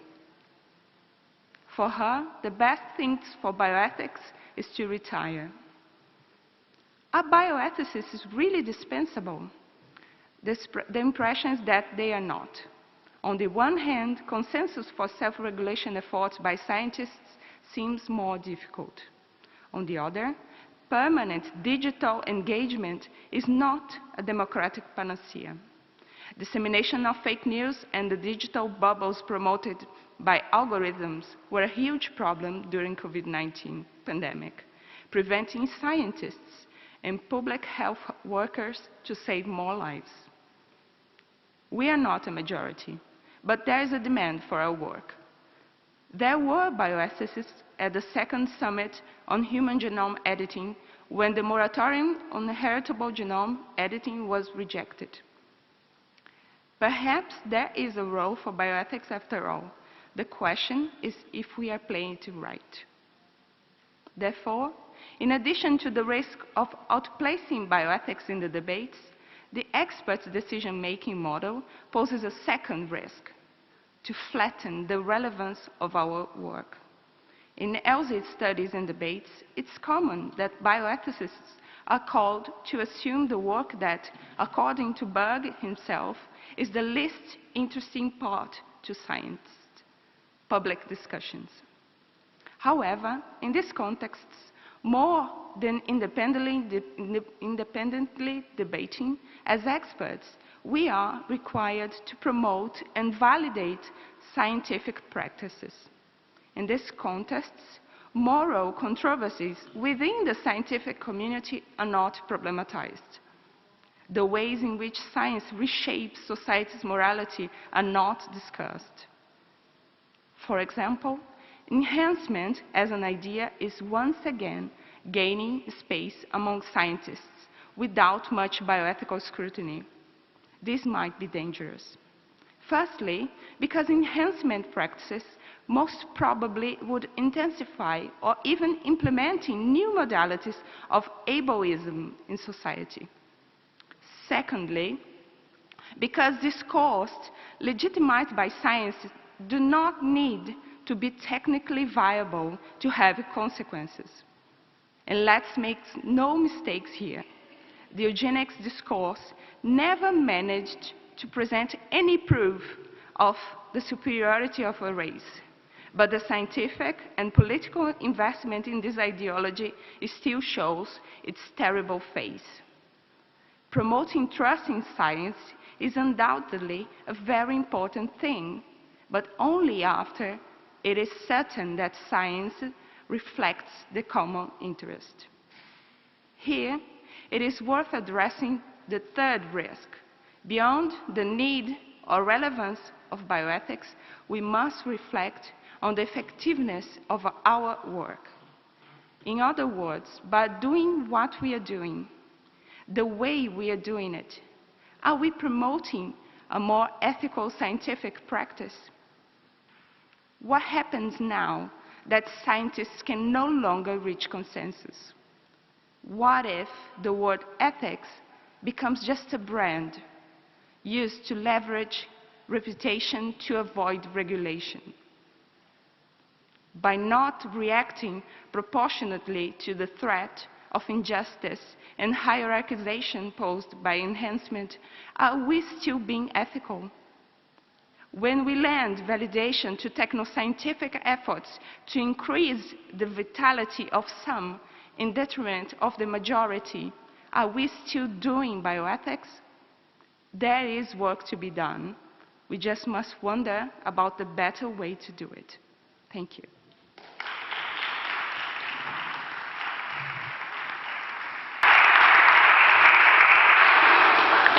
Thank you. La siguiente intervención. So now our next speaker is by Professor Rosa Duran from the University of Barcelona. She's also a coordinator of the bioethics committee and the group Life, Law and Ethics from the School of Law, University of Antioquia. And she will be talking about some ethical and legal dilemmas about CRISPR genetic editing, the precautionary principle.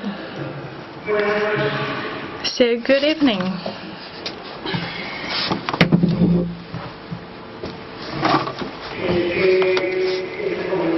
This communication is for Valentina butterfly that couldn't came out of her cocoon. And I will start by saying that we're not surprised to see that in the order of nature there is a geometric and mathematical component. For example, in this case, we need to recognize Francisc Mojica and his work. In these 2 days, we've known that biology, proteomic, basic sciences, and applied sciences and technologies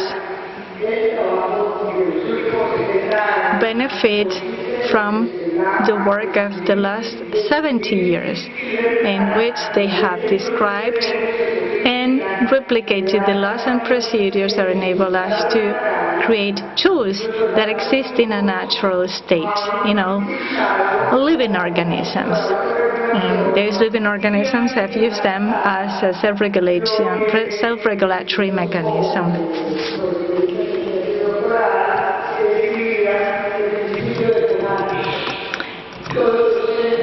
It's the conatus principle. We stay in the being.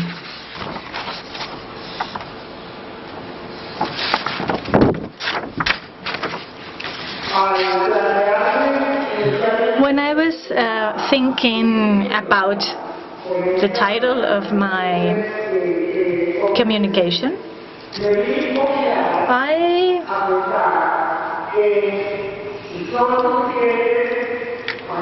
started thinking whether the laws that we have are enough and whether we needed more laws and regulations. So I made myself the following questions.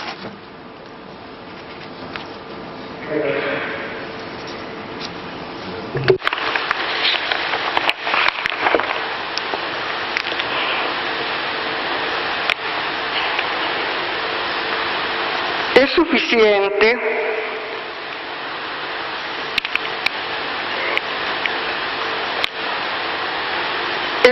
¿Son suficientes estas leyes? So are these regulations enough? Are these researches enough? How to make the scientific research, how to make it use a comprehensive, humanist and ethical perspective and not just human-centered. And the way I found answers to my questions was by using the best possible precautionary principle, the one of education, training, as the speaker from Paraguay said. The youngest scientists don't seem to know about laws and regulations, international laws and regulations, let alone bioethics in research. That's why I am criticizing this. So we need to rethink the way we see these independent republics or these monarchies that some research groups turn into, because it's like they were hunting in their private states with predating purposes. For example, in the Me Too movement, minorities of all genders and sexual orientations took to the streets in their countries and in the private universities, started signaling the abuses committed by their professors and teachers. So I insist on the need to do some continuing and ongoing work on bioethical concerns in all research groups, also in social sciences. Also, we need training for the citizenship as a whole, for the whole society. Training on bioethics must be the basis for the creation of a new, inclusive and fair thinking, non-vertical thinking in all aspects of society. I'll give you an example. I'm going to talk about the work we started in 1983 and then consolidated after 1994, when we created the research university group, the Antioquia University in Medellin, Colombia. And let me conclude by saying that the precautionary principle I'm talking about is about knowledge empowerment at all levels of society. It is an ethics of care, treatment and responsibility, but all parties need to be empowered if they are to respond to the ethical imperative of opening the boundaries of research, and at the same time embracing the ethical humanist principles of respect and care of ecosystems. This is a science that will be at the service of humanity, that keeps sharing the achievements of basic clinical science, and also for other aspects of science, for example, animal science, diseases and everything. All of these applications can be intervened by CRISPR-Cas second and third generation, that will make it possible for interventions during pregnancy without affecting the germline, so that we can use it on all the vulnerable populations, so that all butterflies in the world can get out of their cocoon and fly.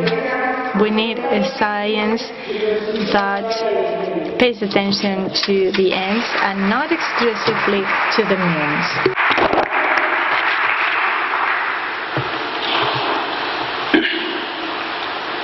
Rosalba, ¿se quiere sentar, por favor? Gracias. Con nosotros. Bueno, pues apenas... Rosalba, 2 or 3 more minutes. Questions for Rosalba or Monique? Okay, now we have a 10 minutes communication by Dr. Gabriele Corneli from Brazil.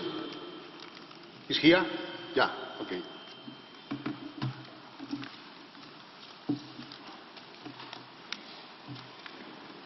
Dr. Corneli is an associate professor of ancient philosophy at the Department of Philosophy of the University of Brasilia in Brazil. And he will talk is in Spanish about will we be saved by the technology, echoes of the antique mythology for a bioethics of the genetic edition. I think you have 10 minutes more or less. Okay? Thank you. Bueno, voy a intentar hablar en español. I'm going to try to address you in Spanish. I hope you understand me. This is a result of a dialogue with Professor Monecki, who also gave a talk yesterday.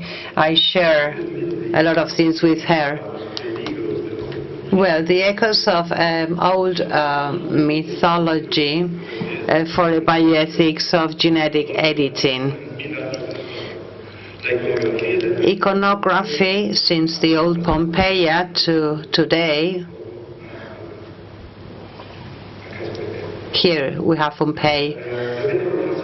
This reveals how fascinating it has been, the definition of Western science, and this myth gives us additional elements to address some problems regarding genetic editing.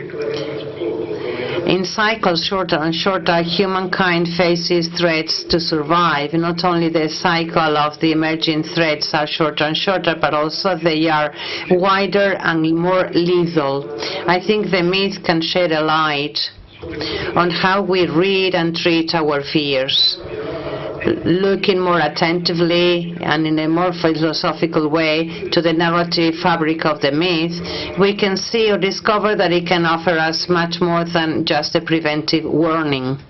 Initially, and following the narrative of the myth coming from a video, we realized that in fact the protagonist of the myth of Icarus is not Icarus per se. The myth is treated just as a little kid.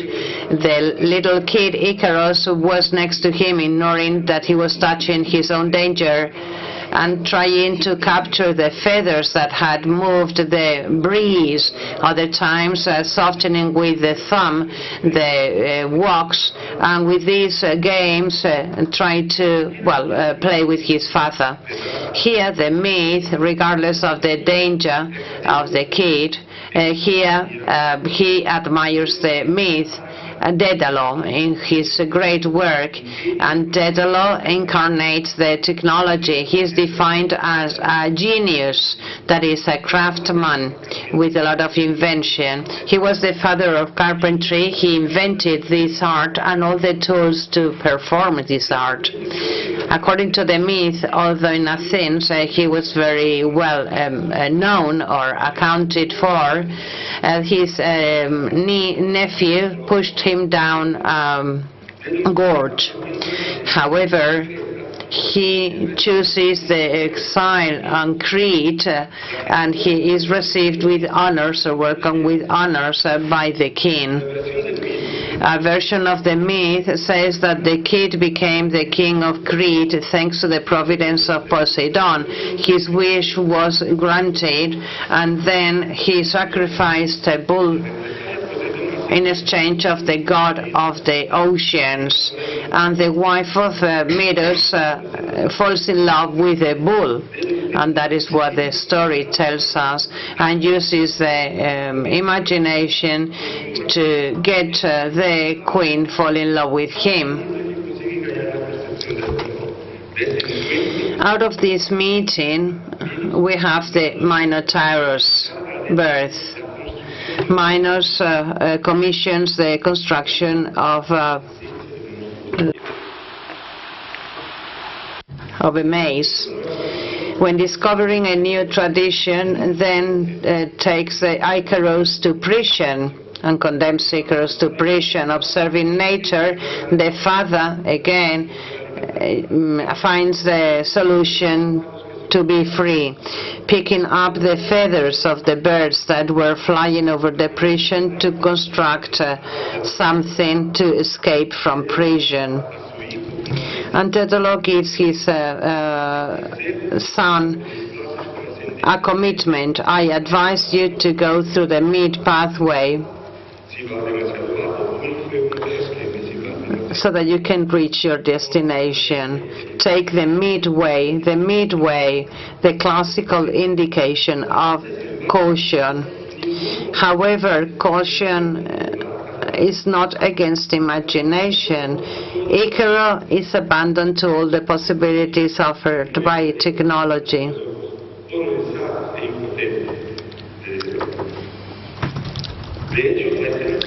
In fact, the end of the scene is Dedalo looking for his son desperately. The father that was not a father anymore says, Icaro, Icaro, where are you? Where can I find you, Icaro?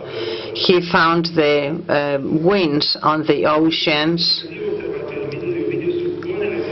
And all this myth means that there is a public for the technology of Dedalo, the one that tries to hook up fish with the rod, or the farmer who tries to take care of the cattle. The hard work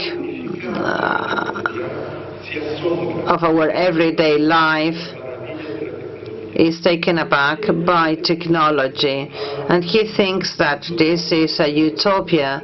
The eyes of the fisherman and the cattleman already warned about tragedy. Human beings cannot fly, cannot be gods. On the basis of this myth and iconography, we can understand that the myth is much more than a narrative on caution. It describes an old story and also a drama which is contemporary on the relationship between technology and power, saying that who develops technology and also who recommends the undue use. But the son of Icaro dies in the ocean. In fact, how can you tell a child to be cautious at the same time as he is being given a tool that will allow him to fly? Maybe he could have waited for another kind of end. Maybe Dedalo could have waited his kid to be more cautious than his father, the same father that eliminated the competitors and created monsters and technological prisons, putting himself in danger, but also the others in danger. So this narrative can reveal a trait regarding progresses of technoscience, but it has to invent new solutions to escape from the bad consequences of technology just invented. One of these examples is the Ariadne solution, and then the winds solution. Maybe it would have been better not having invented any winds, and then not having to invent the maze as well. And then the question again, of course, is would they have died or no? The myth gives us two answers that are complementing each other. Firstly, Dedalo is always at the service of the power. Prototype of the researcher works wherever there are the better conditions to work, and also freedom. But his life is a life always in a flee. He is not free at all, and Dedalo is mirabile, that is admirable because of his technique. And this is the vanity that also urges the researcher to be seen or regarded as gods above the everyday life. So one wonders whether we have learned something from Daedalus about the dangers of technology. But did he have anything to teach to his kid, above all in terms of cautiousness? Or could he have avoided disaster? Why did he give the next generation a technology that was prone to fail? He is still crying for the loss of his kid. Because of his tragic error, neither technology nor ethics can save us. Thank you.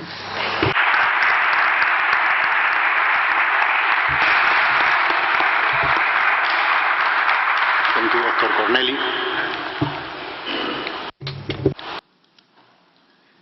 So we have, I think, 20 minutes? 20 minutes, okay. 20 minutes for a discussion. Yes?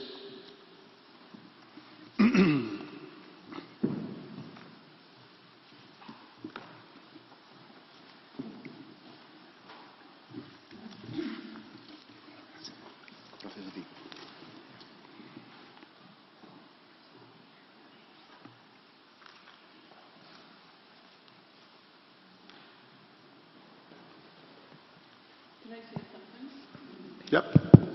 So, thank you all for your presentations. Okay. So, I'm going to be asking in English, so you don't need this. So, I wanted to ask you, Eva, first to thank you for your contribution to this World Conference on Bioethics. And I think you alluded to a very important point that also was touched by François Baylis yesterday.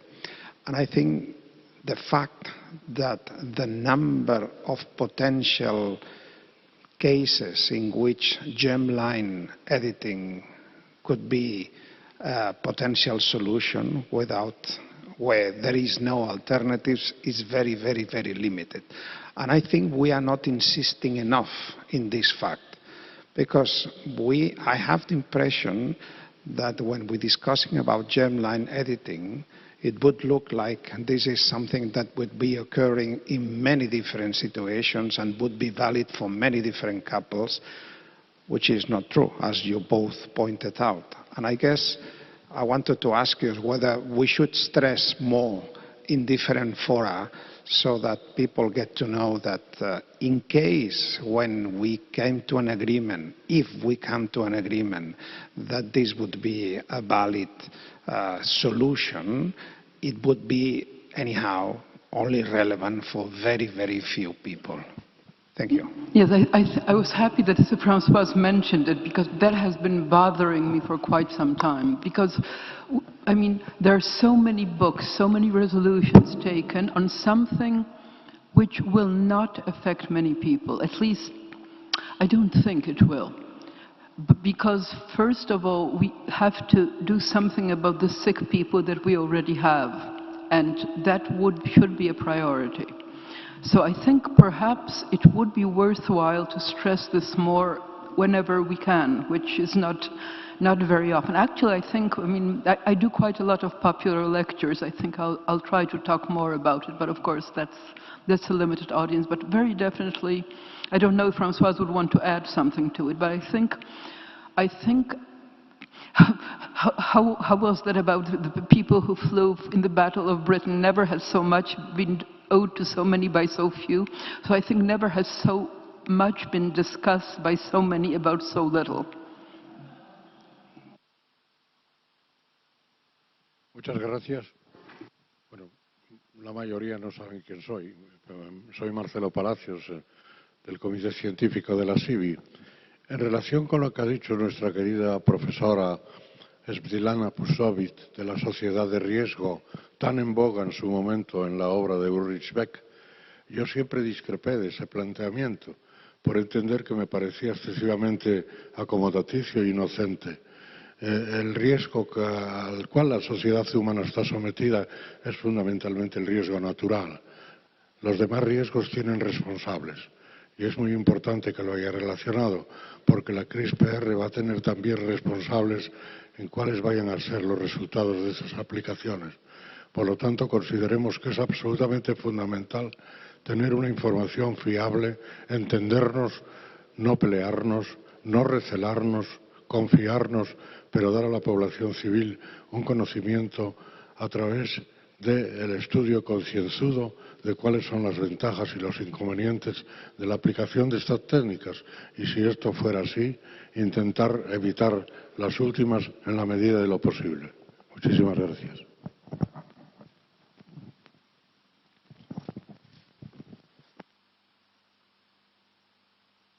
Thanks. More questions? Yes? Yes, my question is for Dr. Pustovit.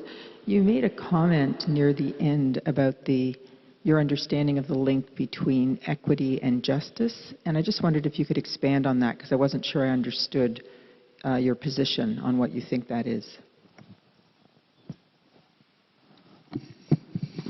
Thank you for your question. And I understand justice that have different criteria. And one of theory, we have different theory of justice, and one of them is that justice is agreement inside of society, what is right, what is justice, what does mean justice. So it's only one approach which I appropriate. But in spite of that, I have had during conference that some speakers the microphone on. Yes, some speakers think that justice is equality and equal spreading of medical resources and technologies. But in my opinion, it's only one criteria. We have different criteria and which appropriate, but we need to discuss these criteria and to adopt them and to propose for society. Thank you.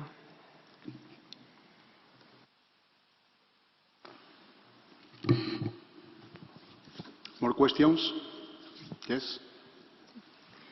A mí me gustaría, bueno, respecto a lo comentado anteriormente sobre la intervención en línea germinal, me gustaría dejar mi opinión desde el punto de vista jurídico, que si bien es cierto que no se prevé que en un futuro pueda haber intervenciones, y yo hablo desde el punto de vista jurídico, desde otro ámbito, pues no tengo mucha idea, pero sí considero que, aunque no se le pueda dar la misma importancia a la intervención de células somáticas, considero que es importante darle una vuelta, más que nada porque, bueno, ya se comentó en varias situaciones que la legislación actualmente no está clara, puede haber diversas interpretaciones del artículo 13 del Convenio de Oviedo y, más que nada, porque en el momento que se pueda decidir prohibir algo, creo que desde el punto de vista jurídico hay que darle bastantes vueltas antes de decir, porque antes de establecer vamos a prohibir esta práctica, hay que hablarlo, debatirlo, darle vueltas. Entonces considero que desde ese punto de vista la intervención en línea germinal puede resultar importante. Muchas gracias.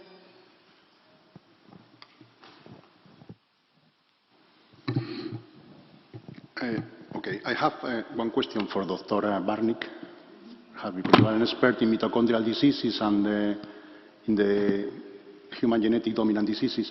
For instance, I understand that at this moment, to avoid to pass a mutation to the offspring, you have alternatives. You have the DGP or embryo selection for avoiding the passing the mutation. But just imagine situations in which you have a person, one of the parents, is an absolute transmitter of the disease. for instance, mitochondrial disease from the mother, or even you have two mutations for a dominant disease, you can have two mutations in the two copies of the genes. So you will pass the mutation to your offspring that will develop the disease as a mutation. In these situations, if you are sure that the embryo manipulation or genetic editing in the embryo is completely safe, do you think will be considered, or will be, this is a question that is related with the previous question. In these situations, we can think about opening the genetic edition to the embryo. I think for for nuclear things, it would be a rare situation. For mitochondrial replacement, I essentially don't have objections to mitochondrial replacement, mainly because I'm not a physician, but I've worked 20 years in mitochondrial diseases, and I know how awful they can be. And funnily enough, at a mitochondrial conference maybe 8 years ago, there were two opinions on it. All the physicians were for mitochondrial replacements, and all the biologists were very cautious. We know that there are at least 2 babies with mitochondrial replacement who are fine, and we know that there are mitochondrially replaced babies born as a result of, quote unquote, because I don't really believe it, and as an aid to infertility. The babies with replaced mitochondria, the paper that I showed, have been followed for 2 years, and they're okay.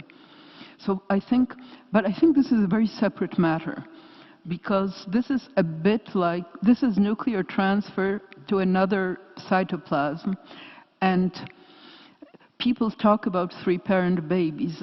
If you do the math, it's 2 and 39 40,000, because there are 40,000 roughly genes in our genome, RNA and protein, and there are 30, I never remember, 37 or 39 in the mitochondrial genome.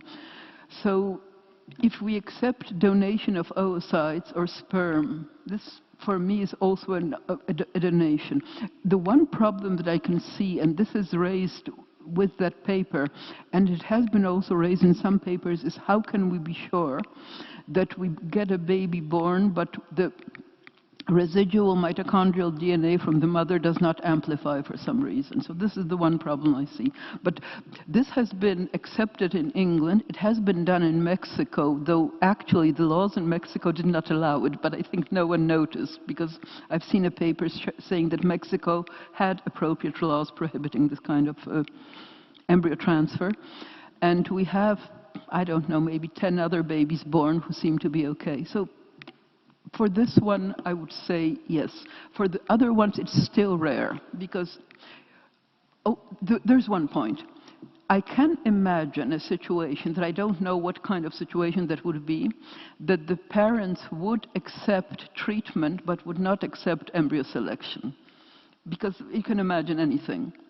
So if we have 2 people with Huntington's, but with 1 mutation, each 1/4 of the embryos would be fine. If they do not accept selection, they could accept treatment. But I think we're, as I said, I think we're talking a lot about extremely rare cases. Questions? Yes.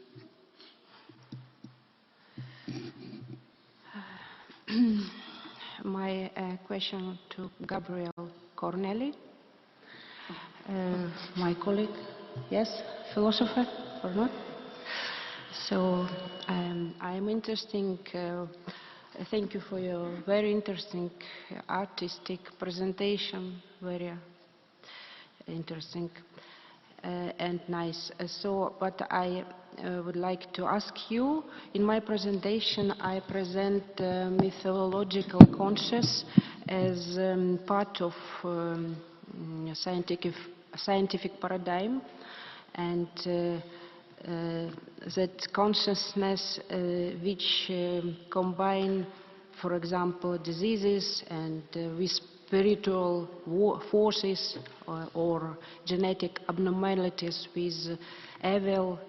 So in your presentation you present like mythological consciousness, like tools for how to find a way from difficult situation with biomedical technologies. So what's the final decision, your decision, what about mythological consciousness? It's good or evil for humanity, and what the role of mythological consciousness in understanding of newest technologies. Thank you.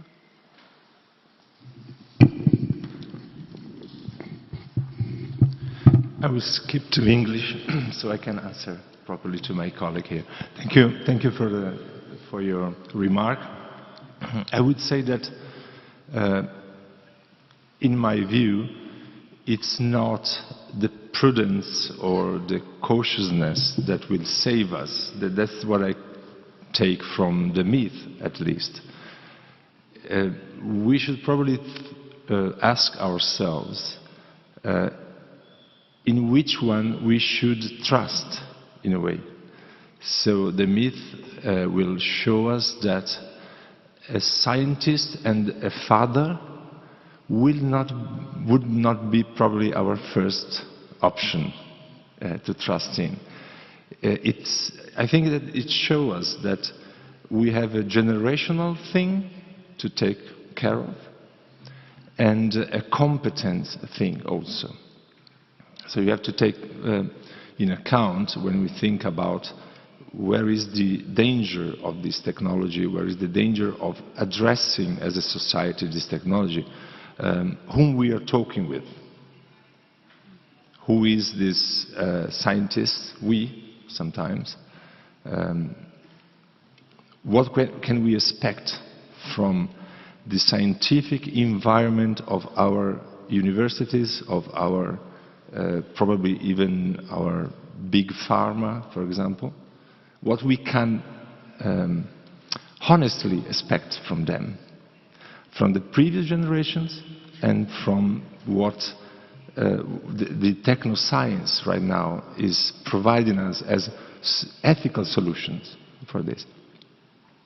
So this is what I take from the myth. I don't know, maybe the myth is a very interesting thing because you can always take many different things.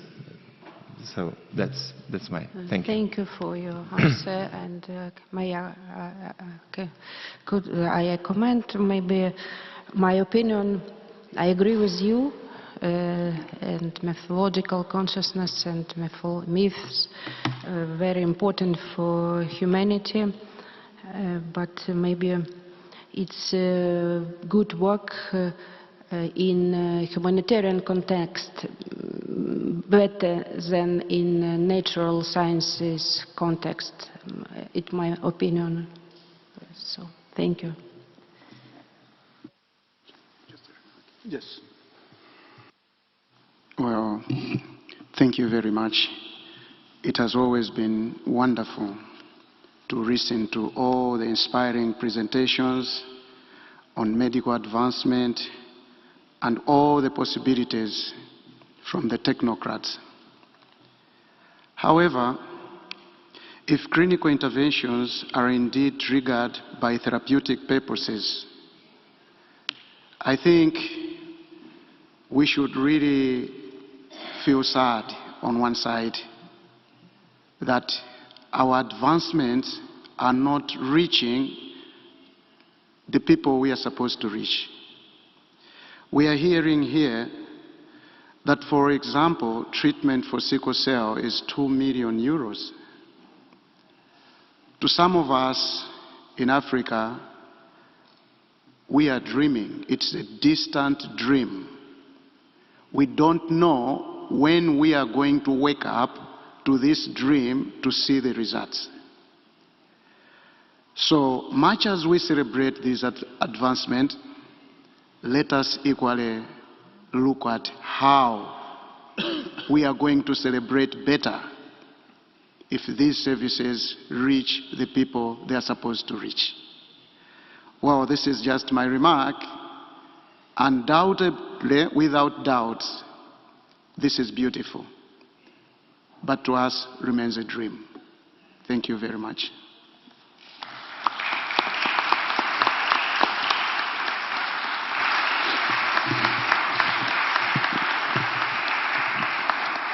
Okay, if you have no more questions, we are closing this season, and thank to the speakers. Thank you very much for being here. We hope you enjoyed Asturias in general, and you are welcome to be back here when you want, okay?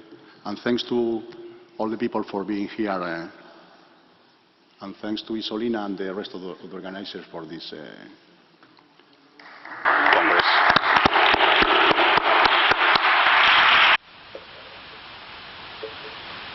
Muchísimas gracias. Thank you so much for this interesting panel.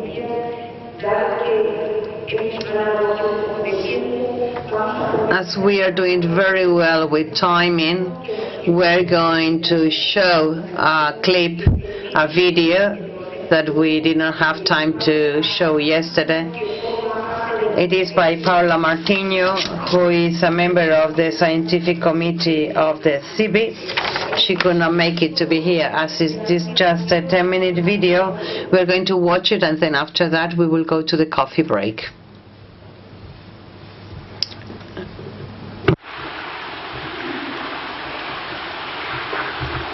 En el programa pedagógico.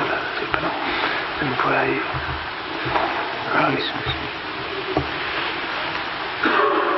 Se titula Las manos de...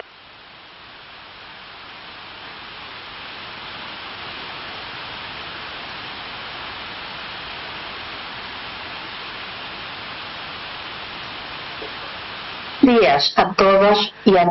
Good morning, everyone. Thank you for having me here today. Even if my participation is offline. And I would like to especially thank Dr. Isolina for having me here today. I also want to greet Professor Marcelo Palacios. It is an honor for me to have studied bioethics with you for so many years, and I would also like to greet my colleagues, my long-standing colleagues in SIBI who are there. Professor Vanega Rafa, Professor Emma Shapira, my dear friend, and Carlos Romero Casabona,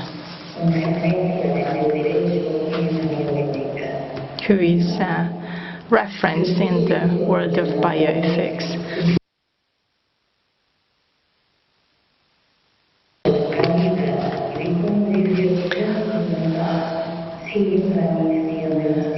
Living together and in peace is one of my core principles. In the recent years, we've seen how bioethics has changed the way it sees research, especially gene editing.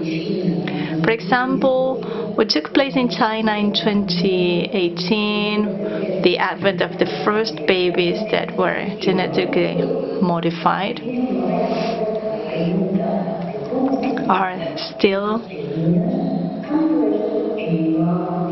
making us wonder how those babies were conceived and how science let him do that. And then the COVID pandemic launched a new question, the equitative access to vaccines for all.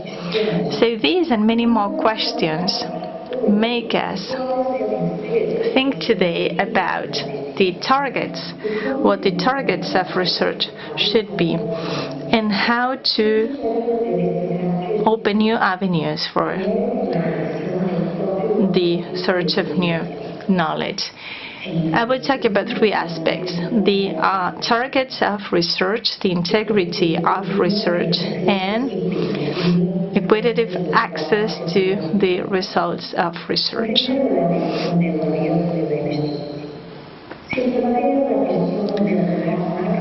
Now we are wondering how much leeway researchers have to choose research topics, and because their activities are trapped by a series of boundaries and limitations, many of which are, for example, public or private funding,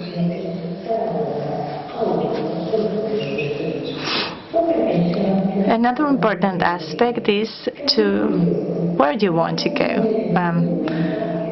to what or how far in France.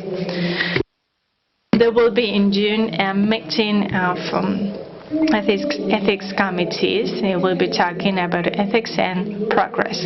One of the topics is sobriety, a new ethics and progress. That debate makes us reflect on the purpose of invasion. What purpose can it serve? Just the success of the researchers, or also a specific need of the human being? What can a researcher have in mind when choosing a research project? The second aspect is integrity of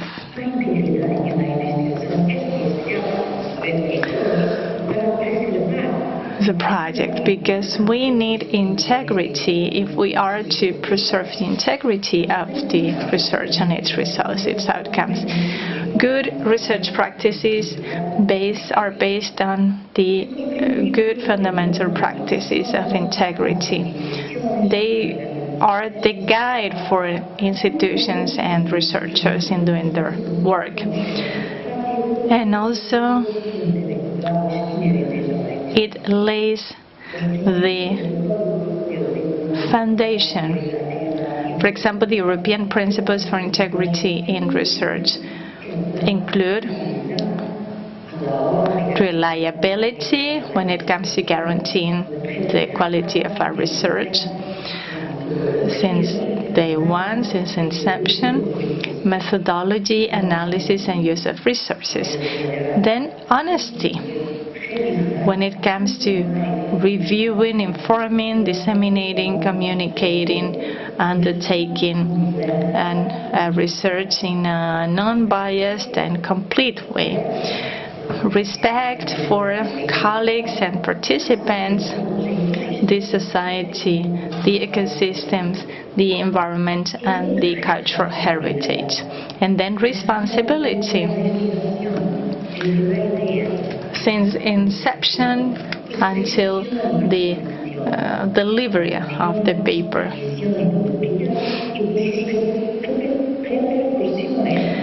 Because of all the consequences. For example, germline editing of the human genome, altering the human embryos in a way that could be inherited by the offspring, is a challenge.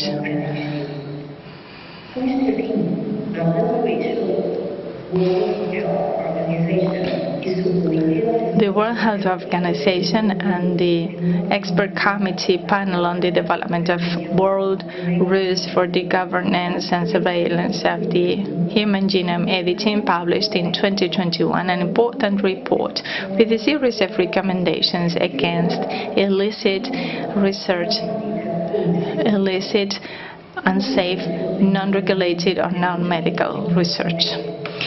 This series of recommendations included, for example, the need to guarantee that clinical trials that use human genome editing techniques must be reviewed and approved by a legally formed ethics committee.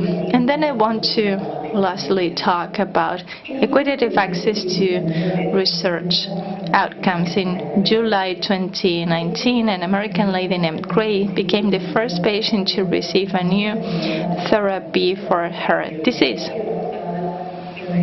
based on genesome CRISPR editing. It was a breakthrough technology that enables scientists to work on the 3 billion letters of the human genome, and thanks to that treatment she was painless. And then she wrote a book where she reflects upon the therapy she received and thanks the researchers that made it possible. So she felt very hopeful about new CRISPR therapies, but it doesn't come without issues because it cost 3 million euros. Today the debate and research is not just about safety, efficacy. No, it also comes with accessibility and equity. We need a global engagement to guarantee an equitable access for all, not to just this kind of treatments, for all treatments, of course. And this is the world we live in. And as the General Director of the WHO, human genome editing, and I quote, has the potential to open up our capacity to treat diseases, but its full impact would only be understood if we deploy it for the benefit of all people, instead of fostering more health inequalities between countries, within a country and among countries. End of quote. So insertions, deletions of genes, knockouts of cell lines with our hands is a reflection of the decisions we've made with our hands. So with our hands we only perform what we have already thought about before. So we need to foster responsible thinking by incorporating ethical, scientific, legal and social aspects so that we can all benefit from these therapies that are, of course, the future of one of the futures of the solution to new diseases. Thank you, and I hope you're having a wonderful conference where you can reflect together upon all of these opinions and new avenues of progress and